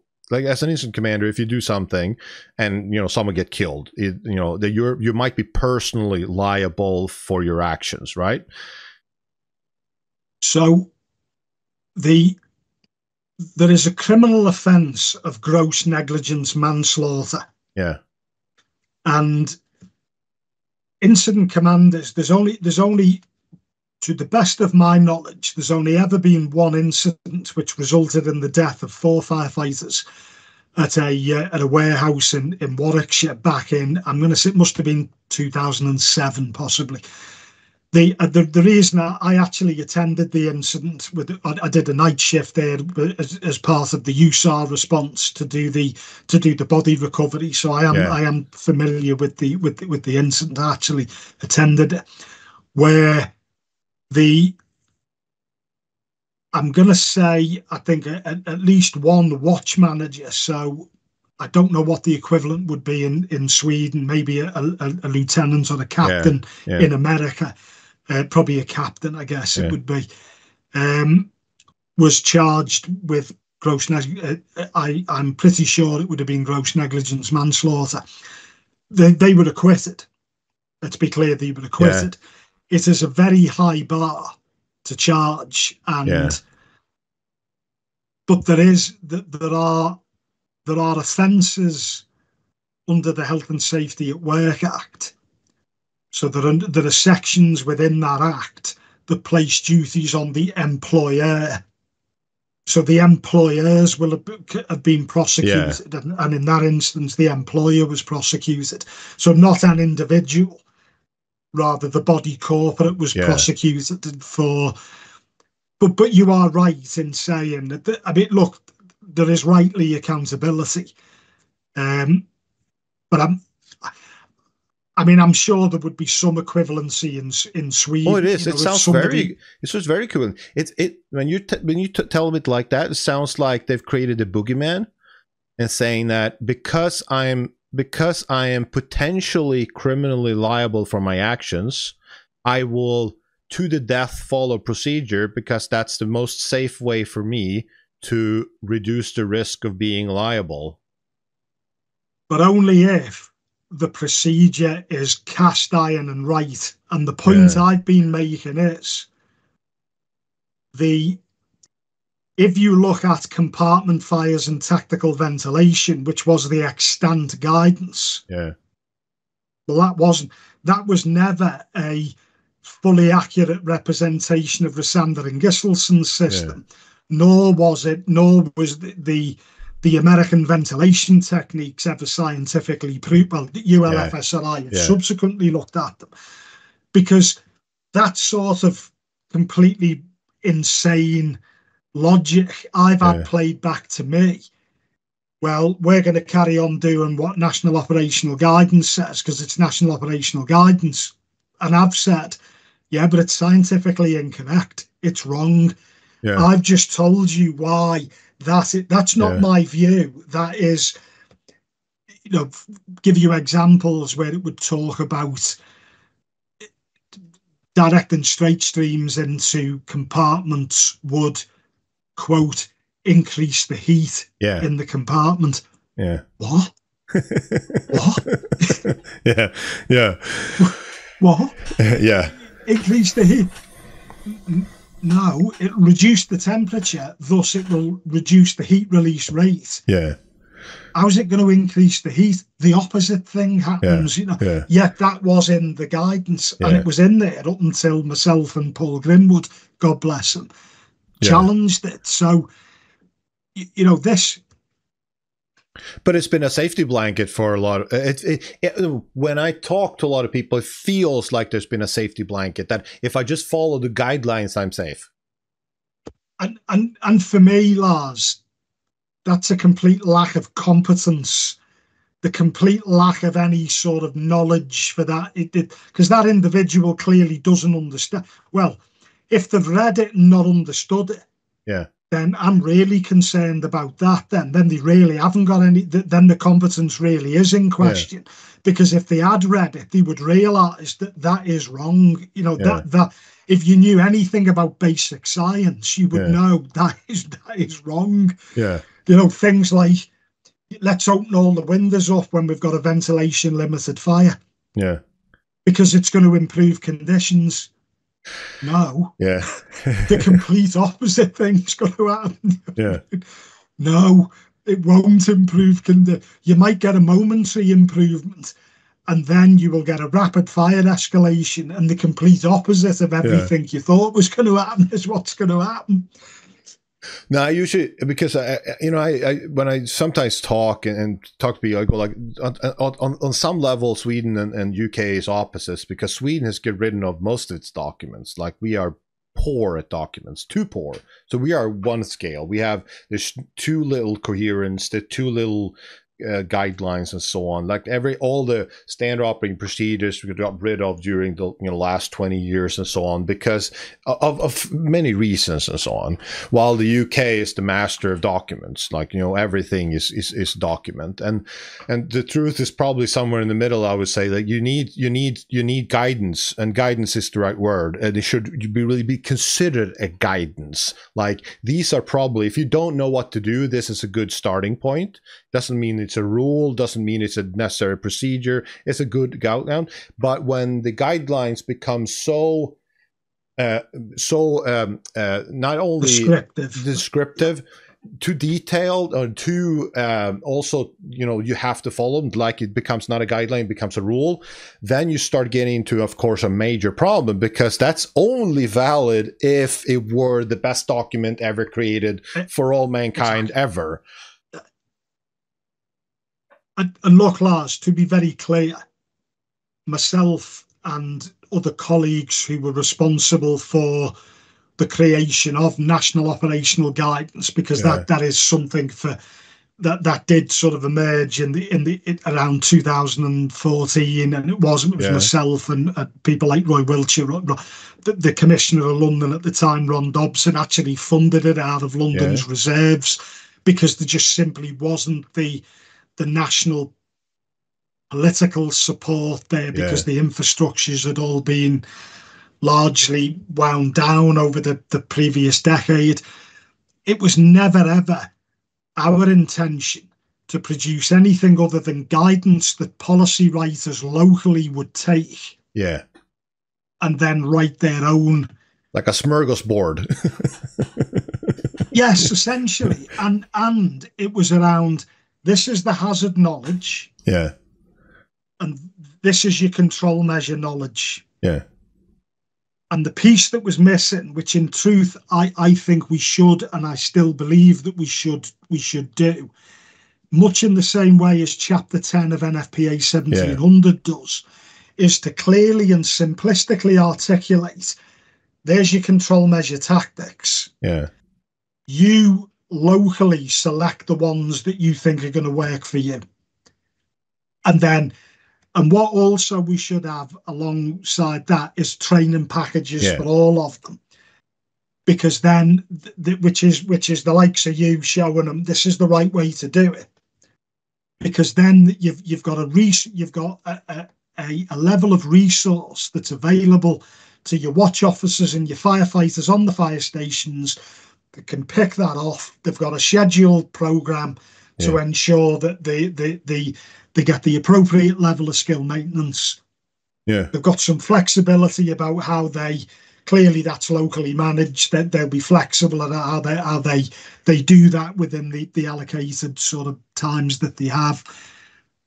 And that to me is probably as good as it gets. I've never been in a formal position to like create national guidelines. We don't even have them, but like in a formal position, I've never been in a formal position to influence like training documents at the national schools and so on. So I've never had my shortcut, and I think for most people, I think that is the shortcut. Training is really the shortcut to changing the whole system, because if you change the training, you will influence local policy and national policy, whatever. So, of course, with Axelsson and Rosander, the introduction of the container as one, maybe at least somewhat it was intended as just a laboratory, and then of course it evolved into live fire training with anything. The journey is UK's been on in terms of live fire training to teach firefighters about it. Tell me a little about your thoughts on that simplistic view of where training went, and what's the status today, you think, like overall in supporting good firefighting? So when I think back to my recruit course, which was I started on the 2nd of January 1990. At what was Merseyside Fire Brigade. So Merseyside is Liverpool, Lars, if you didn't know that. So it's like Liverpool City region, so like a metropolitan service. So I'm going to say, I think my training was maybe 18 weeks, something like that. And we do. I think we started doing sort of pumps and hose, ladders, all the basic sort of stuff like that. And I'm going to say it was maybe 8 weeks in, something like that. We did the breathing apparatus course, so a 2-week breathing apparatus course. Was it shuffling back then too? No, the shuffling wasn't introduced. It was that. It was all that. It was all that. It was that. It was the BA shuffle. Yeah, it was all that. It was guidelines. It was all of that mad stuff that you'll be, based on back then what was Technical Bulletin 1, 1989. So it was based on guidance issued back in 1989, which has evolved since then, as we've discussed. Yeah. We didn't actually do any live firefighting. Yeah. We were exposed to live fires doing the breathing apparatus training, but it was all about searching. There was no tactical firefighting input beyond the utilization of getting a main branch to work. Yeah. Right. So this is whether it be from a hydrant feed or an open water feed, it was it was just literally, it was getting a branch to work. Didn't go near hose reels, didn't see a single hose reel for the whole however many weeks it was. So the first time I actually got to fight a real fire was the first day on my shift. Got a car on fire on someone's driveway. It was the first ever fire call I went to, part way into the shift. So, and then I used the 45mm flake length of hose in the pump locker with the AWG smooth bore. And as you'll appreciate, put the fire out quite quickly using the tank supply. That was it. So that was that. CFBT, compartment fire behaviour training, wasn't a thing up until late 90s when the containers came in. It wasn't even a thing, right? Now, because we were only ever trained to, and it was on the yard. It was like it was just the obvious association that you point that at the fire and you put the fire out. You know what I mean? How hard could it be? How hard could it be? Exactly. You point the gun at the fire, and you just, and that's it. The rest just happens basically. And there was the science and all that, but essentially that was it, right?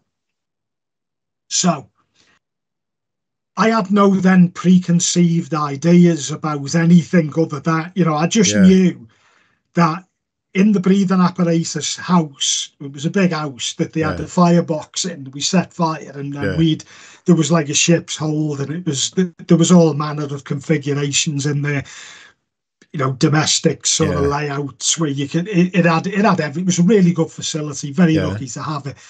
And don't forget as well, Lars, back then, I had my fire kit was yellow drip pants, a donkey jacket, a cork helmet, and we actually had gardening gloves, you know what I mean? No flash hoods or anything like that. So when it got hot, you knew about it. Because these would let you know what I mean? I can recall, hopefully, if this is getting broadcast as a podcast and someone's just about to have the tea, sorry about this, but the ear wax in your ears would melt, it was that sort of, you knew it was hot because your ears would let you know. And that was it, really. That was it. It was only really then in sort of the late 90s when CFBT came in. So I guess there was the firefighters up until that point, they'd only ever really been trained. You use main branches, you control the flow. But there was never actually any real exposure. Yeah.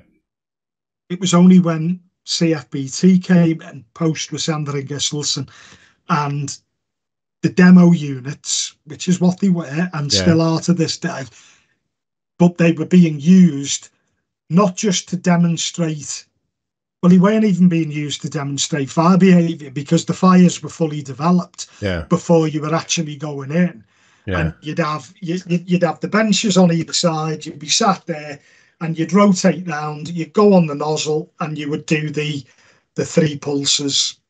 Essentially, is what you would be doing, and that's what you would be trained to do. And then you'd shuffle to the back, and so it went on until the fuel was consumed, or till everyone had rotated, however many students had rotated through. That was CFBT. And whilst we did purchase some attack units, so we had 2 multi-level attack units where we could actually practice attack. Not all services did, many would just, because don't forget, Lars, as well, there are 44 fire and rescue services in England. There's 44 different ways of doing things. There's 3 in Wales, there's 1 in Scotland, there's 1 in Northern Ireland. There's 50 odd fire and rescue services in the UK. There is definitely 50 ways of approaching training and so forth. So there's very little standardisation in that sense, despite certainly my efforts and others to try to at least standardise some of this as much as we could. So what I can speak to, so when I was the chief, which is when you've actually got the ability to really start to, when was this? I was appointed as chief in 2011. Okay, so let's jump before that. When CFB was introduced, you had your breathing apparatus course and CFBT, and to me, what I find strange and still to this day can't really understand how these 2 topics could be separate and basically don't ever align, even to this day on a lot of places. How did this come about where you go, we teach you to stand up here, and then you get to fire training in CFB, then you're going to crawl, and what the disconnect here is mind-boggling. So if you think about it, right,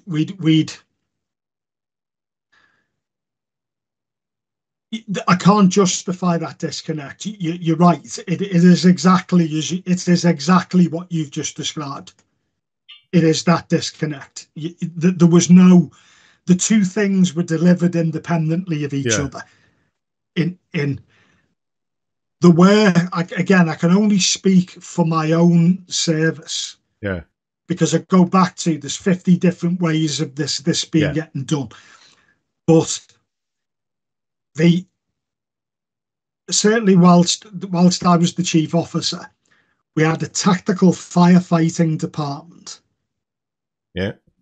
And whilst there were separate courses for breathing apparatus refresher and CFBT, the scenarios on the breathing apparatus refresher typically focused on search techniques. So the scenario was, the fire has been isolated.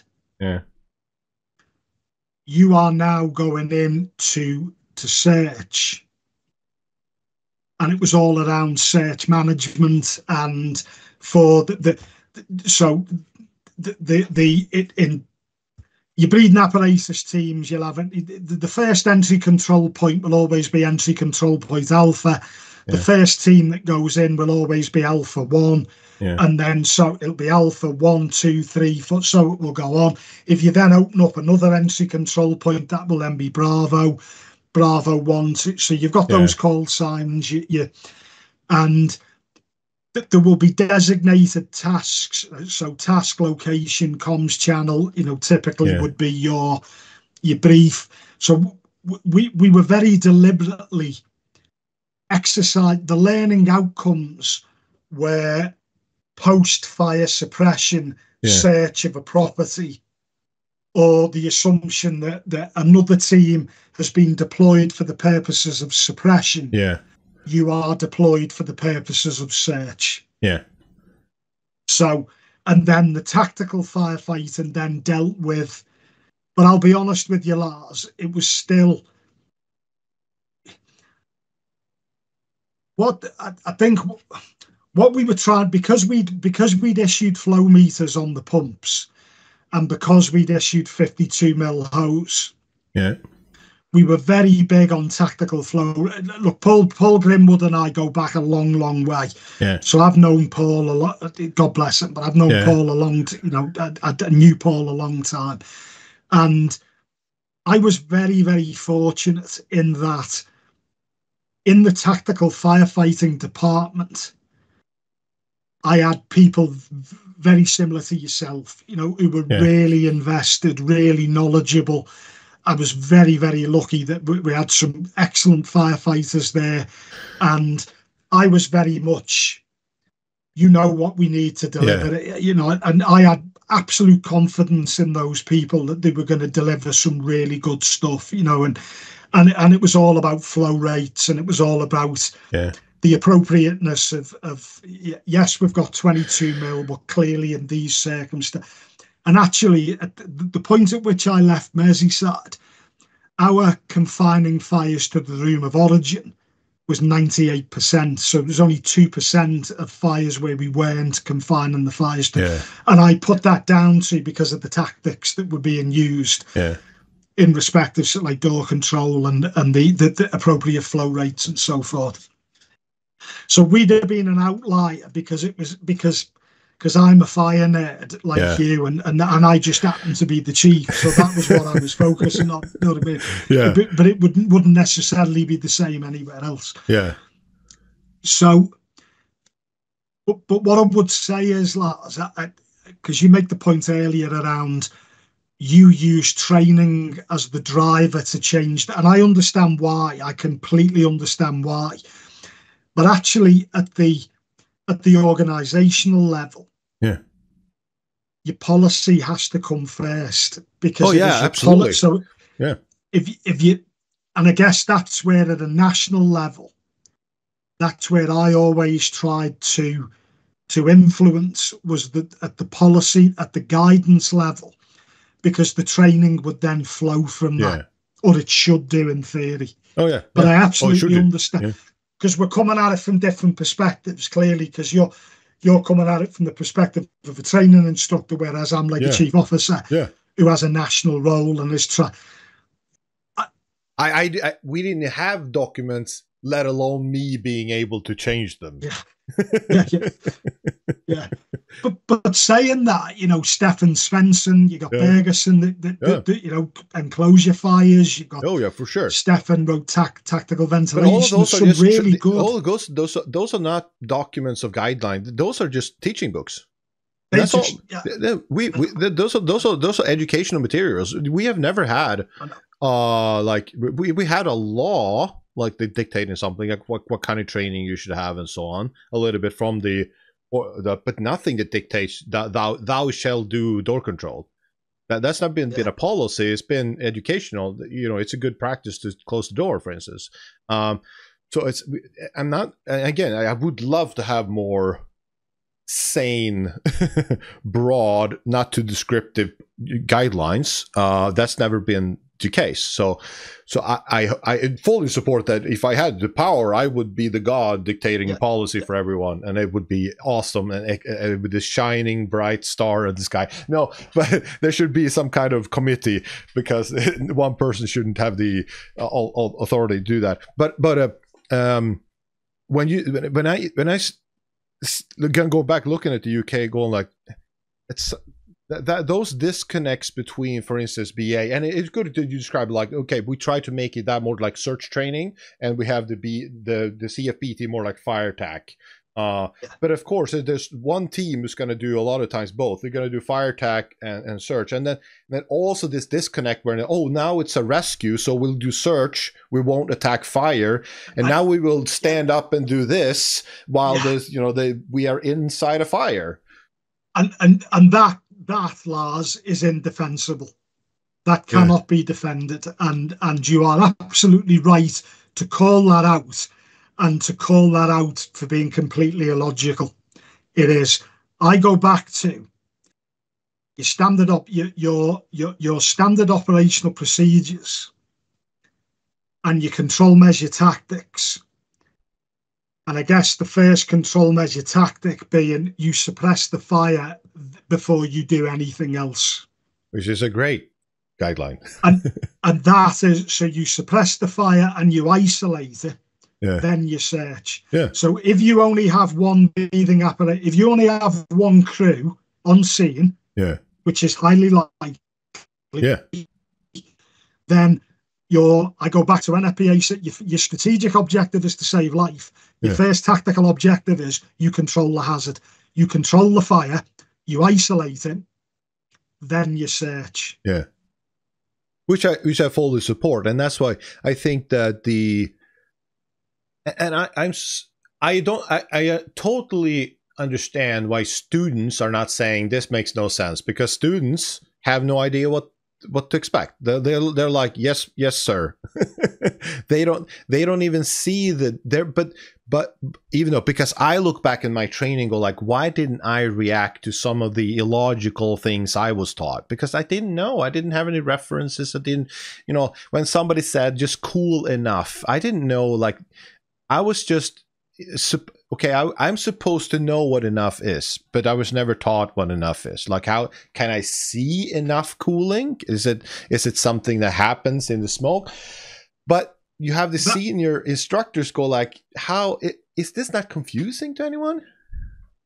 Lars, that is a failure of the organisation.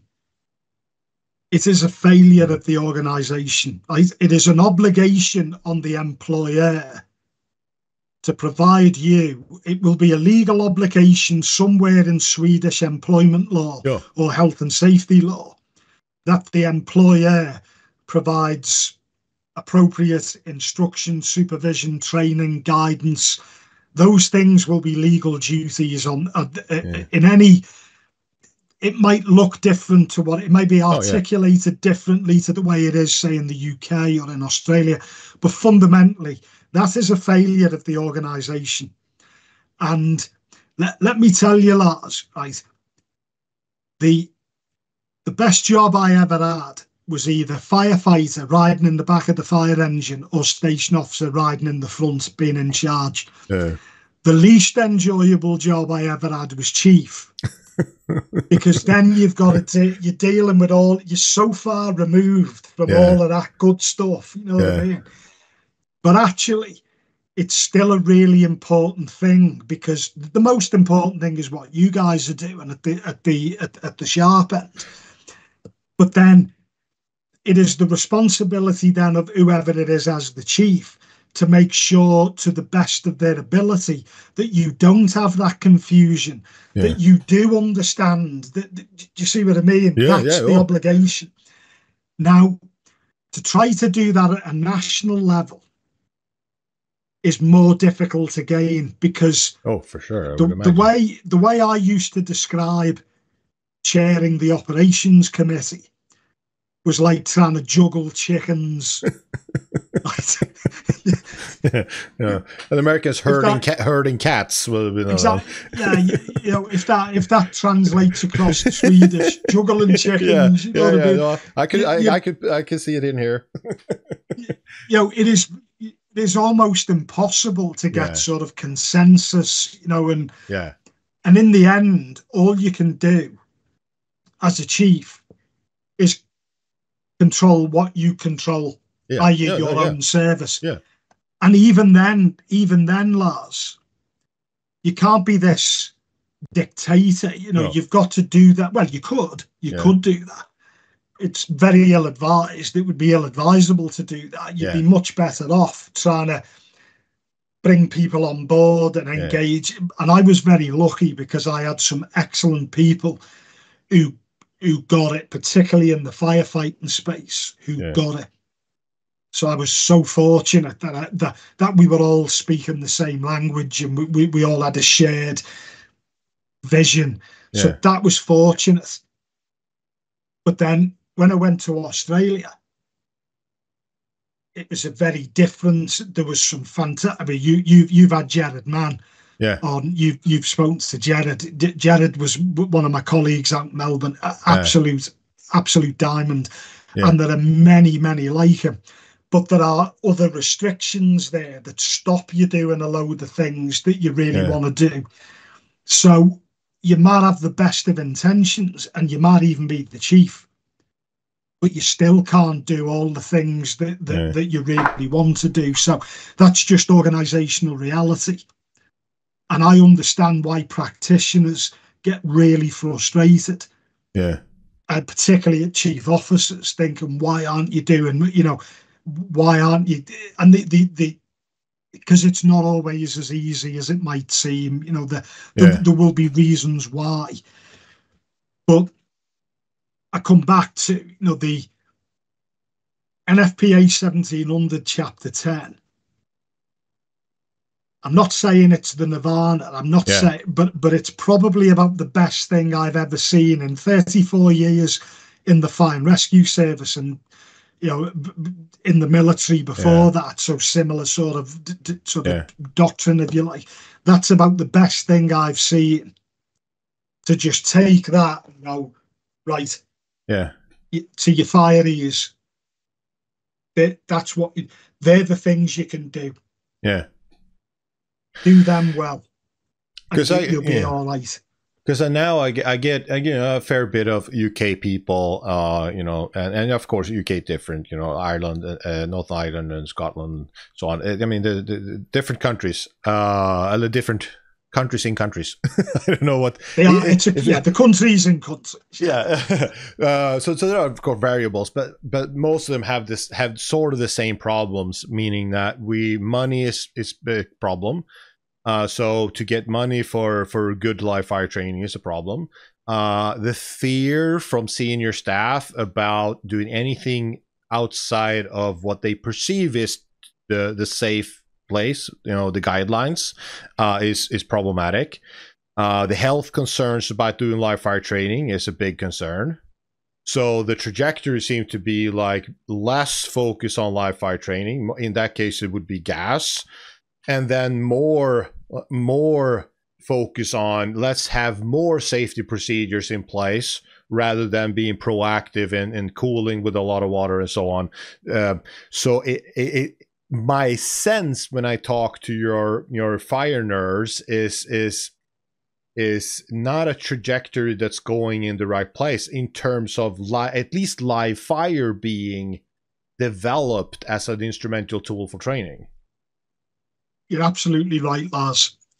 All I can say is that following the publication of the report that you read, I am trying to put this on the agenda in a way which is, this is important and this is something, and there are my former colleagues, so the guy who now chairs what's called the Operational Preparedness, Response and Resilience Committee, the committee I used to chair, he fully gets this, and there's a number of other chiefs that get it as well.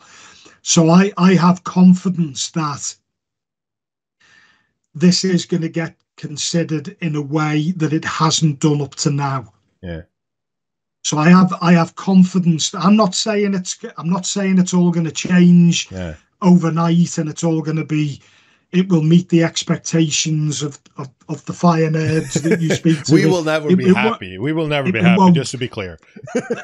Let me tell you, Lars, the best training experience, and look, I've always been of the view that in the absence of the real thing, training and exercising is the next best thing, and was always big on quality training events, and lots of them. The best training that we ever achieved was in acquired structures. Oh yeah. And setting fire to acquired structures. Now you will appreciate there are challenges with that. Yeah, well, from many different safety and health and money and everything. There are challenges with that. But that was clearly, by far and away, for reasons which would be self-evident, because that is then the real thing. One of the points I make in the report that I've just published is that the training facilities do not replicate real-world They simply just do not replicate real world compartment fires. Yeah. They just don't. You know, and what I'd said is, notwithstanding environmental and cost challenges, the rig that the Dutch used for their where they did the comparison between the Pulsen and the arc method, so that 20-meter corridor with the container at right angles on the end, that to me, where they were burning, I think it was an 8 megawatt fire they were burning, and because I think they were chucking mattresses in along with the pallets. That to me looked like a far more realistic training scenario that was achievable.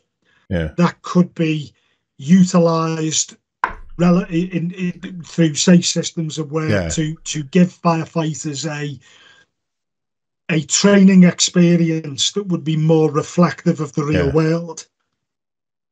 Not least because it would allow them to practice advancing up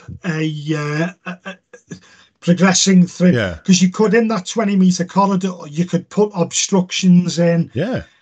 You know, you could finesse that. You could alter that in a way which you could create some real value for them. Because equally, they could practice hose management and progressing through 22 mil or because listen, Lars, I'd get rid of 19 mil today. I would banish it forever. Let me be clear about that. I'm a 22 mil guy. If we're into high pressure, and I'm a 52 mil if it's low pressure. That's where I am. And I'm, you know, I'm not saying I'm right. I'm absolutely not saying that's just me. That's where I'm at. But I think that represents probably an achievable training rig that you could create different scenarios in, because you could create partitions in, and I just think that give that to guys like yourself, you could create some really good scenarios with something like that would be much closer to a real world experience.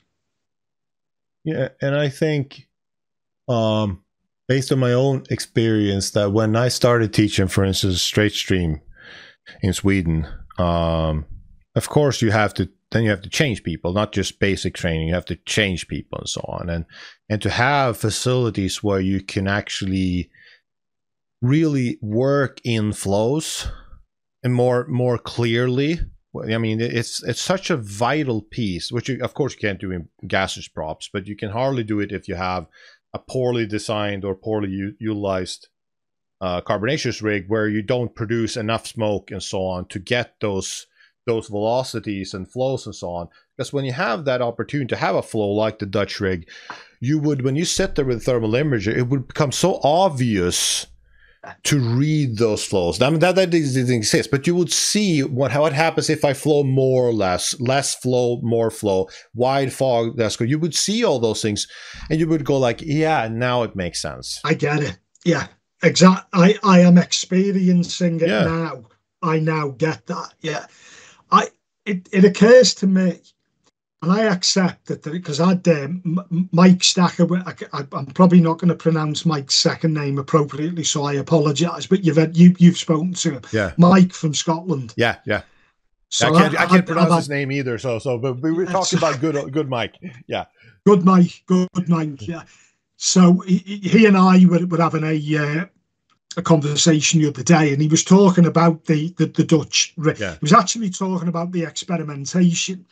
Saying that the sort of the pulse in every 3 meters was not reflective necessarily of the way it might be done. It was quite a Dutch sort of centric thing, and then saying about comparing that. Then I guess the argument was, is it an apples with apples comparison if that translates across to Swedish, if that makes sense, And I was like, no, I said, I agree, Mike. I absolutely see the point you're making. But in my own experience, and having observed quite a lot of compartment fire behaviour training across the UK, and seeing quite such a wide variation of actual branch techniques, I actually think that based on many of the branch techniques that I have seen with a 19mm hose reel, I actually don't think they'd get up. They wouldn't get up that far, because I think the heat flux would get the better of them. You know, in the Dutch rig, I actually think the heat release rates, the heat flux would be such that they wouldn't be achieving sufficient cooling, where the radiated heat, the convection current, I think it would, even with the quality of the PPE, I think it would be that uncomfortable. I think they'd probably have to retreat anyway. That's not to say that with a good nozzle operator couldn't use a 19mm with it. Of course, but it is, and actually like, that wouldn't be a bad lesson. That would be great. It'd be a great lesson. Would be, wow, yeah. I see now, yeah, wow. I think I think if you're gonna have a learning outcome which is non-debatable in a training course, has to be recognize where the cooling is not sufficient and you need to back out. I mean that would be who could argue that?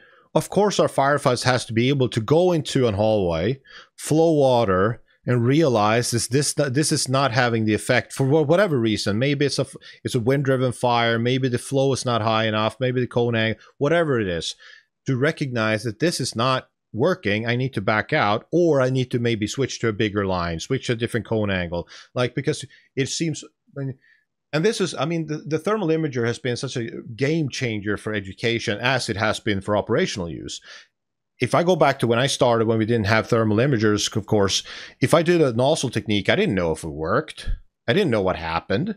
You know, it went from fire to non-fire, I could see sometimes, but if it just smoke, I didn't even, so I just randomly threw away water, and sometimes it didn't burn and sometimes it didn't. But now I can see what happens, and that should be an obvious learning outcome to say that you take, this is hard, but if you have a training rig that can't suppress a 45mm straight stream going, like, no rig could do that. Probably you're probably over powerful, but then you should dial it down and see, okay, what happens if the flow is too low, to see that, oh, the heat is going past me. Like, this is what it feels like. This is what it looks like. Okay, what happens if we dial it up? Now we can suppress the fire in front of us. Okay, so if we advance too far without flowing, what happens? Well, we have heat flowing over our heads, and understand those becomes very obvious. We have that type of a rig that could do those. But it's hard to explain to a non-fire nerd what it looks like and how obvious it is when you see it, that's a necessity. So a lot of I fully understand a lot of fire chiefs, because they've, maybe it's 10 years, 15, 20 years since they were in fire training, and they never taught that. They didn't even know that it was possible to teach that in any practical way. So why would you need a rig to do that if you don't even think it's possible or realistic to do that? So I understand it, but I think the role of the fire instructor is to go to the fire chief and give them of course, the foundational reasons why you want a certain thing, is to give the ammunition for, okay, we need live fire training because of this. We need the rationale. And look, I think one of the concerns that I have is that modern PPE is so good. Yeah. It could well be too late before the firefighter actually realizes that they're in trouble. Which is not a reason to have worse PPE, but it is a recognition of what the problems it might lead to. Which is why, so for example, as you say, the thermal imaging, that as a training tool, the ability to then visualize, right?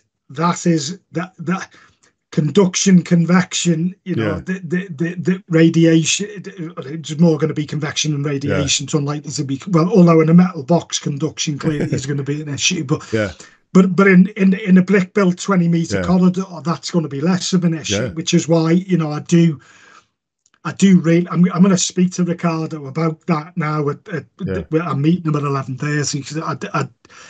I know I think it was at Twente Airport, wasn't it, where they did those experiments. But I think something like that, and I understand why that the firebox is on the right angle.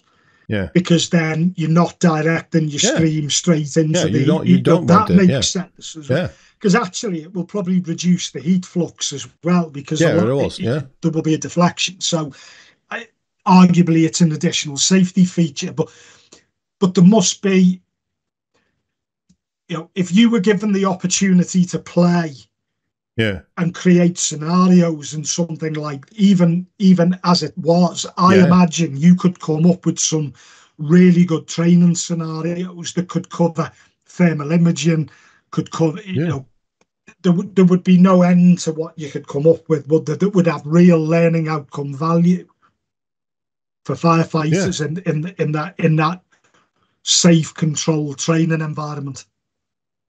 And I think that you know, like you know, talking to UK people, I think you know, like I'm trying to get them to go, like, you need to be better at talking about trade-offs. So when someone says, "Oh, we need to, for instance, go to gas props because of, you know, of course, valid concerns for exposure, good. Switch to gas because of this. Okay, what are the potential downsides of that? Okay, what's the trade-off? Okay, we can't do risk assessment of smoke." Go like, oh, that sounds like a pretty big thing. Like, risk assess smoke seems like to be a big thing. We can't do navigation in following flow paths. Okay, that seems like a pretty big thing because it's a sort of way at finding fire. Or we can't do assessment of cooling capacity. That sounds like a pretty good thing to be able to do. Oh, we can't do evaluation of progression over. You go like, okay, now we have a upside and downside. Go like, okay, so where do we? And that has been such a frustrating thing for me to see that the chief fire officer goes like, well, if the only thing you go like, do I want more or less cancer? I go like, okay, I want less. Okay, let's go with gas props. It seems like such an uneducated risk analysis. It's an incomplete. It is, Lars, because it discounts the control measures around decontamination. You know, that yes, you're going to get exposed to carcinogenics on your fire kit. Yeah. But then if you immediately decontaminate at the conclusion of the session, if you bag up your fire kit, if you go and get a shower straight away, there are control measures there. Yeah. Because you know what, you're going to get exposed to the it's a bit like the trade-off between, okay, so is it better then that I might marginally increase the risk of cancer, but I leave them ill-prepared for that occasion? Then you know, and yes, there is I just think there are sufficient control measures. It doesn't sound automatically reasonable to make that trade-off. And the scary thing to me is that it sounds like that risk assessment is sort of not done. It's so simplistic that you kind of just leave it off the table. Look, decontamination is not a new thing. I've got to say, you know, we clean cabs and the like was something that, and you know, the bagging your fire kit after use, you know, and pool kits and such like that. That was something we were doing 10 or more years ago. Yeah. You know, and cleaning dirty areas and stations and such like. I've got to say, when I went over to Australia, they had some really good processes there in place. You know, it was good. Anything that improves firefighter safety, Lars, I'm 100% behind. You know what I mean? 100%. But you know, I think I just don't think these things are binary. It's a bit like, well, that's the procedure, I'm sticking to that. You're like, no, that's never ever the answer. Yeah. You know, there is a. So as an example, if you go back to breathing apparatus search procedures, Yeah. right? I am of the view that I'm not sure I would even be that bothered about having a carbonaceous burn. I'd maybe invest in putting some heaters in, you know, to create the heat and humidity, and have artificial smoke, because you actually don't need to. That's not what you are training about, moving in restricted visibility. Yeah. And in heat and humidity. You can create that in other ways. Yeah. Especially if you have, okay, when are we going to search? When the fire is suppressed and isolated? Exactly. Okay, so like, and that is your scenario. Yeah. Exactly. Yeah. So, exactly, but like, if your policy was we're going to search ahead of the front line without a host line like the Americans, then I would go like, no, then you probably have to have carbonaceous, because you need to do those risk assessments while you're searching. Like, so that would make, but for the UK and Swedish, which I promote, like, you should knock the fire down and then do search if you're one crew, then it makes, you know, I don't have a big problem with that, because you're not supposed to do that kind of risk assessment and valuations while you search. Yeah. And look, I think it comes back to, for every training event, you will have learning outcomes. Yeah. And those learning outcomes collectively are what determine the overall competence of the individual, the safe systems of work that the individual then operates within. So, you know, and there are going to be scenarios where, you know, we had this in. I headed up the urban search and rescue team as the national, the UK team as well. That was one of the other responsibilities he had nationally. And you will appreciate that for collapsed structure search, particularly confined space search, and you know, where deeply entombed casualties, where you're getting into things like tunneling and the like, and clearly you'll be doing shoring and along the way to create the sort of realistic scenarios. That's challenging, as you will appreciate. It's, you know, there's not a cancer risk, but there are other risks that are equally bad. You know, like this thing will collapse on you, you know, things like that. So, you know, in no way am I suggesting that you be reckless, not at all. But there are, with a little bit of thought and with the right control measures, you can achieve realistic training, and you can achieve real world fire conditions, because, as I say, the Dutch have done it, haven't they? You know, they may not have intended to do that. They might have been designing a training rig, but for the purposes of the of the experimentation. But actually, when you look at that can be utilised, because that's the only time I've seen anyone burning 8 to 10 megawatts. No, other than in an acquired structure. I think when I talked to Pete Wakefield, which, you know, he made an excellent point with swift water rescue, that, like, from that point on, like, if you take away the swift water, you make it safer, but you can't train diminish the learning experience. You can't train swift water rescue without those. That's the whole point. Like, and the same goes for fire. Like, I can remove the hot smoke flowing in the ceiling, but I can't train on it if I remove on it. I go back to, though, Lars, there are control measures that can be put in place in respect of immediate decontamination when the firefighters exit the training rig. You can immediately wash them down using those. It would be no different than a hazmat incident that you in that sense. You know what I mean? And to me, it's not a problem. It's like some say, like, "Oh, we have a duty as as an employee to make them safe." Go like, "Yeah, sure." But if you apply to job to a police officer, the police service can't say we're going to protect you in every situation. Go like, no, like you just have to accept there's a risk that someone will come and shoot you. But the main point is like you shouldn't lie about the risk. You should say, to be able to make you safe, you have to accept a certain risk of cancer, which we are a bit uncertain of today. Just say that, because we can't protect you against all risk. We can only try as hard as we can to mitigate them and balance them. Lars, in the military, right, I used to jump out of airplanes. Yeah.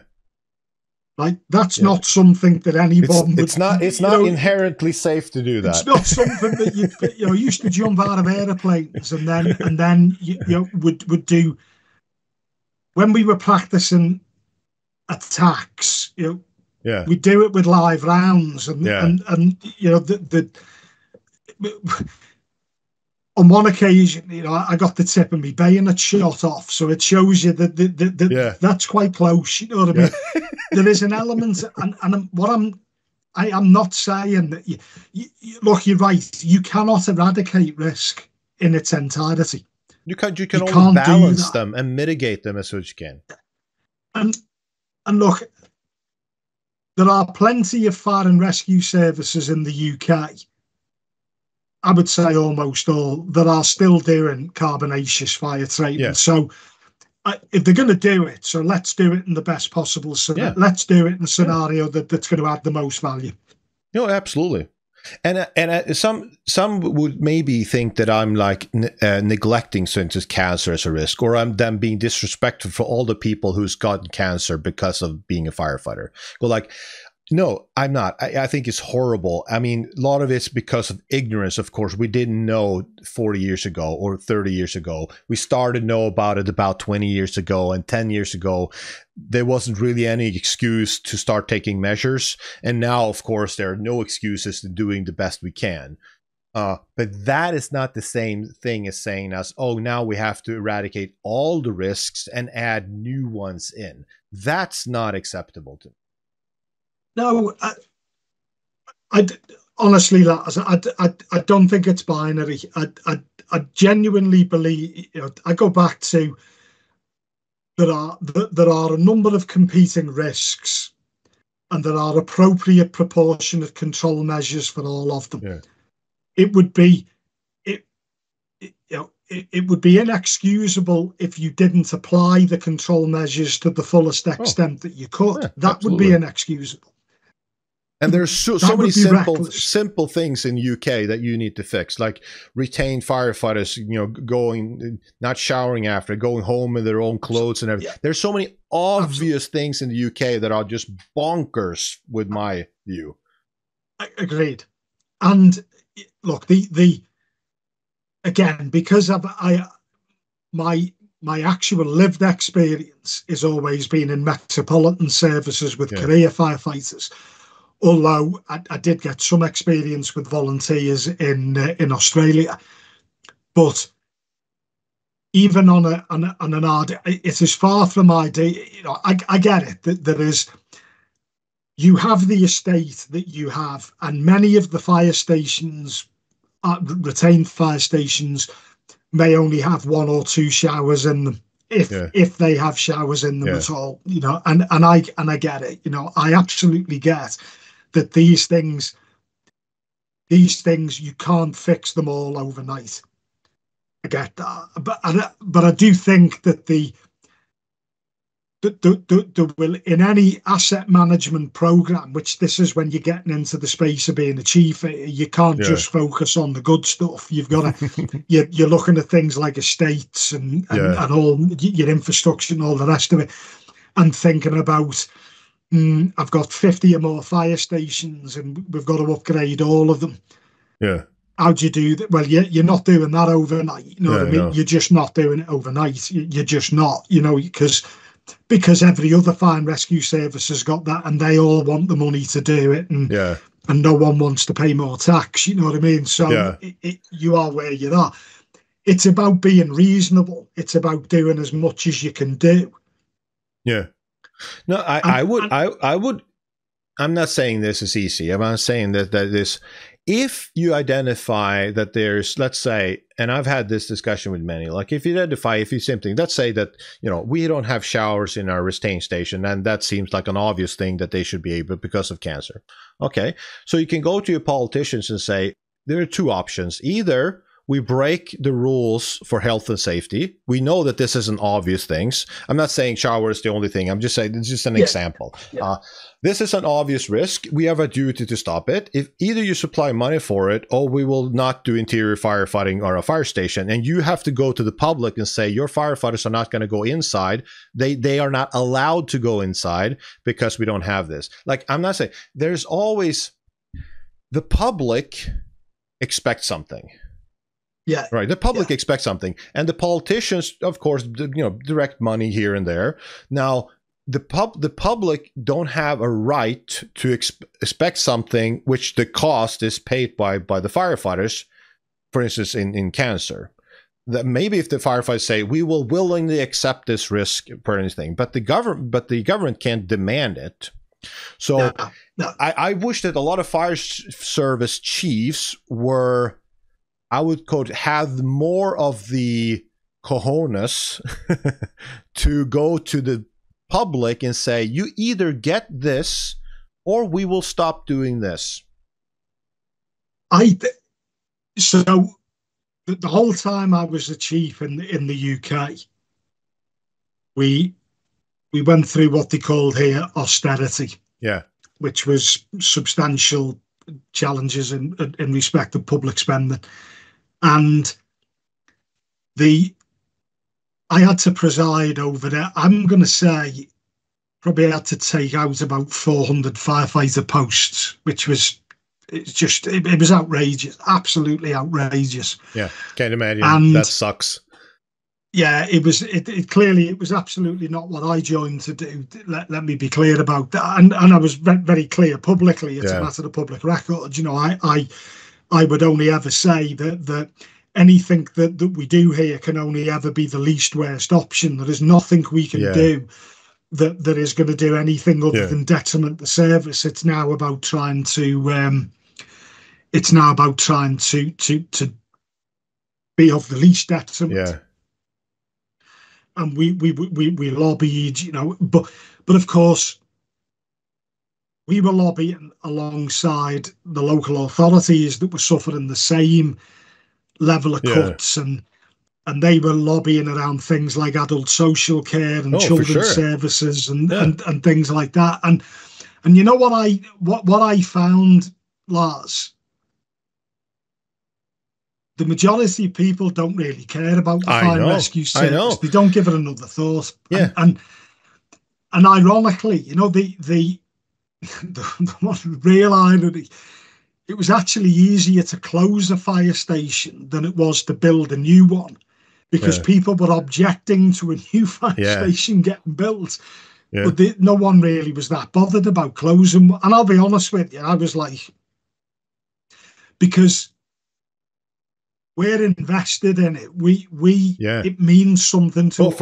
For sure. But actually, for many people, it doesn't actually mean that much to them, because actually for many people, they're probably never going to have a fire, or they're never going to be, they'll be lucky, they never had a fire, never had a car crash. And sort of where it differs, say, from health, whoever you are, you're probably going to get sick at some point, and you're probably going to have to go to a doctor or the hospital. Yeah. And in the end, and that is it. And to be honest with you, sort of, without getting into too much of the detail, the fire and rescue service in the UK has been a very poor relation, I think. And I'm not saying anything political here, conscious of my employment status. I'm just stating the fact. Yeah. The fire and rescue service has been a very low political priority, which is why all of our national infrastructures around guidance and having a Yeah. national training college and all that. That's why all that's not there anymore. Yeah. And actually is why, through the National Fire Chiefs Council, myself back in the day, and my colleagues now, a lot of the things that are happening, like the national guidance and things like that, actually is getting done in people's dinner hour, not their day job. Yeah. They're doing it as well as their Yeah. day job. You know what I mean? And I'm not saying I don't understand it. You know, I understand that there will always be the competing political priorities, and I do understand that the fire and rescue services is not, you know, it's never really going to be up there. And I guess, you know, all that you can do is just do your best, isn't it? Oh, for sure. Now, I mean, maybe I know you have to go, and I have to go too. But what I really enjoyed, like the downside of having a professional service that are sort of state funded or the region funded, a socialist, in back of a better world, a socialist fire service. Now, I of course I think everybody should have a fire service, but in America, a lot of places it's directly funded by the local public. Like the fire chief doesn't go to the city and ask for money; they have to go directly to the public because there's a separate budget for they pay a fire tax, for instance. Now they're different all over America, but the thing I really like about that is the fire service has to bust their balls to justify what they do. And the ones who have a very proactive fire chief who are very good at promoting the value that the fire service bring, and a lot of time expanding on the value that they bring in the community, by fire prevention, everything, they're getting a lot of money. They have really well-staffed and well things, and the fire departments who are very poor at justifying their existence are, what I would say, justifiably being cut. Because they're not able to justify, why should we give you money rather than schools or hospitals or whatever, who's also important. Like there is I think sort of built-in creed in the fire service, like, oh, we're so important, so of course you should give us money. Right. And therefore this what I call nonchalance is having the effect that, of course, if we're going to be the first one to cut, if we only thing we have is basically go on strike, which is not going to improve our public relationship, instead of actively have to really work with the public to say, what are we supplying at least? Why should you give us money when money is tight? Yeah. Oh, look, and that complacency issue is that is an issue. Almost that belief of somehow it's a special case. Of course, we're the most important. And go like our hospitals, roads, sewer systems. Go like. Look, Lars, I think. I mean, having the irony when I went over to Australia, went over to Melbourne. Yeah. And the resource in there was fantastic. It was. But unfortunately, because of the industrial arrangements, meant that you just couldn't do anything. It was so frustrating. Because the people, there was so many great people there that really wanted to drive on and really improve the service. But unfortunately, it just, and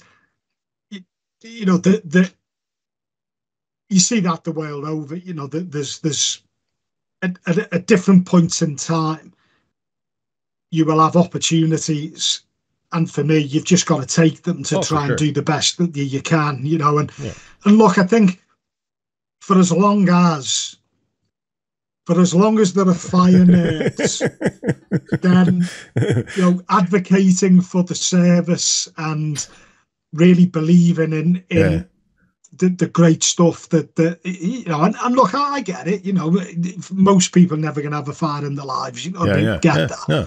But you know what? The ones that do, I want to make sure that the service they get is good. Yeah, it's as good as it can be, and the fireys are as safe as they can be when they're you know, when they're turning up to work, they're well equipped to do they've got the good procedures, good equipment, good training to do a really good job. And I think, because honestly, I mean, I've only ever been a soldier and a firefighter, so I haven't really got that much to compare it with. But I mean, being a firefighter, what a fantastic job. Oh, Do you know what, Lars? I would give anything to get back on the fire engine now.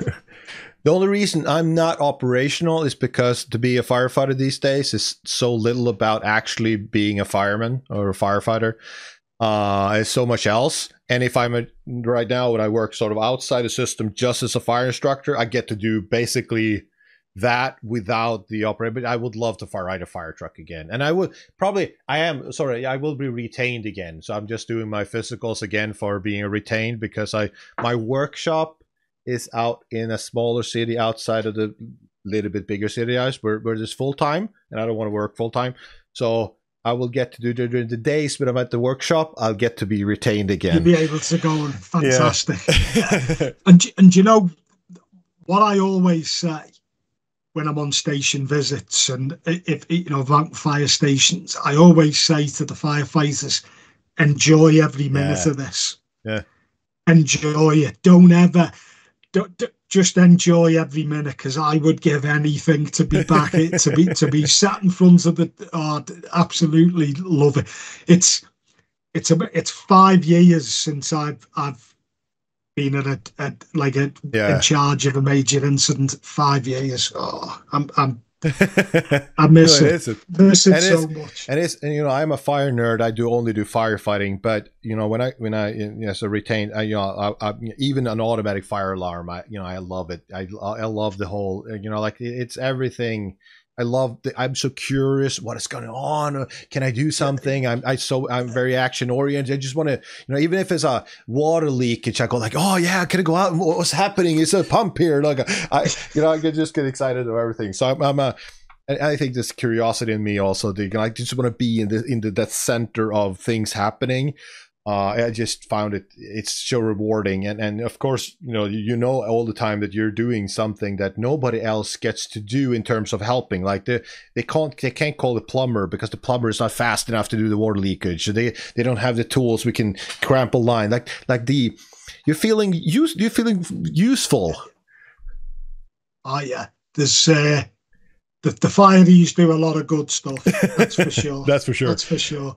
Okay, this was great, Dan. I really loved it. I like I said in the start, the report you wrote was such a breath of fresh air coming from someone with nice shoulder puffs and everything, showing like the actual practical things about what is going on and what you think are the problems. And of course, it's just your opinion and your perspective, but of course I share a lot of those things that you say, and I hope really that it will create bubbles and rings of change in the UK, which I see is badly needed. Now UK is such a fantastic history, such a good many things to build on. It's a bit frustrating to see what is this sort of these what I would call inconsistencies and so on, and I hope really it will start to sort out. So thank you very much, Dan, for being here and talking to me. You're welcome, Lars. Absolute pleasure. Thoroughly enjoyed it, and keep in touch. I will.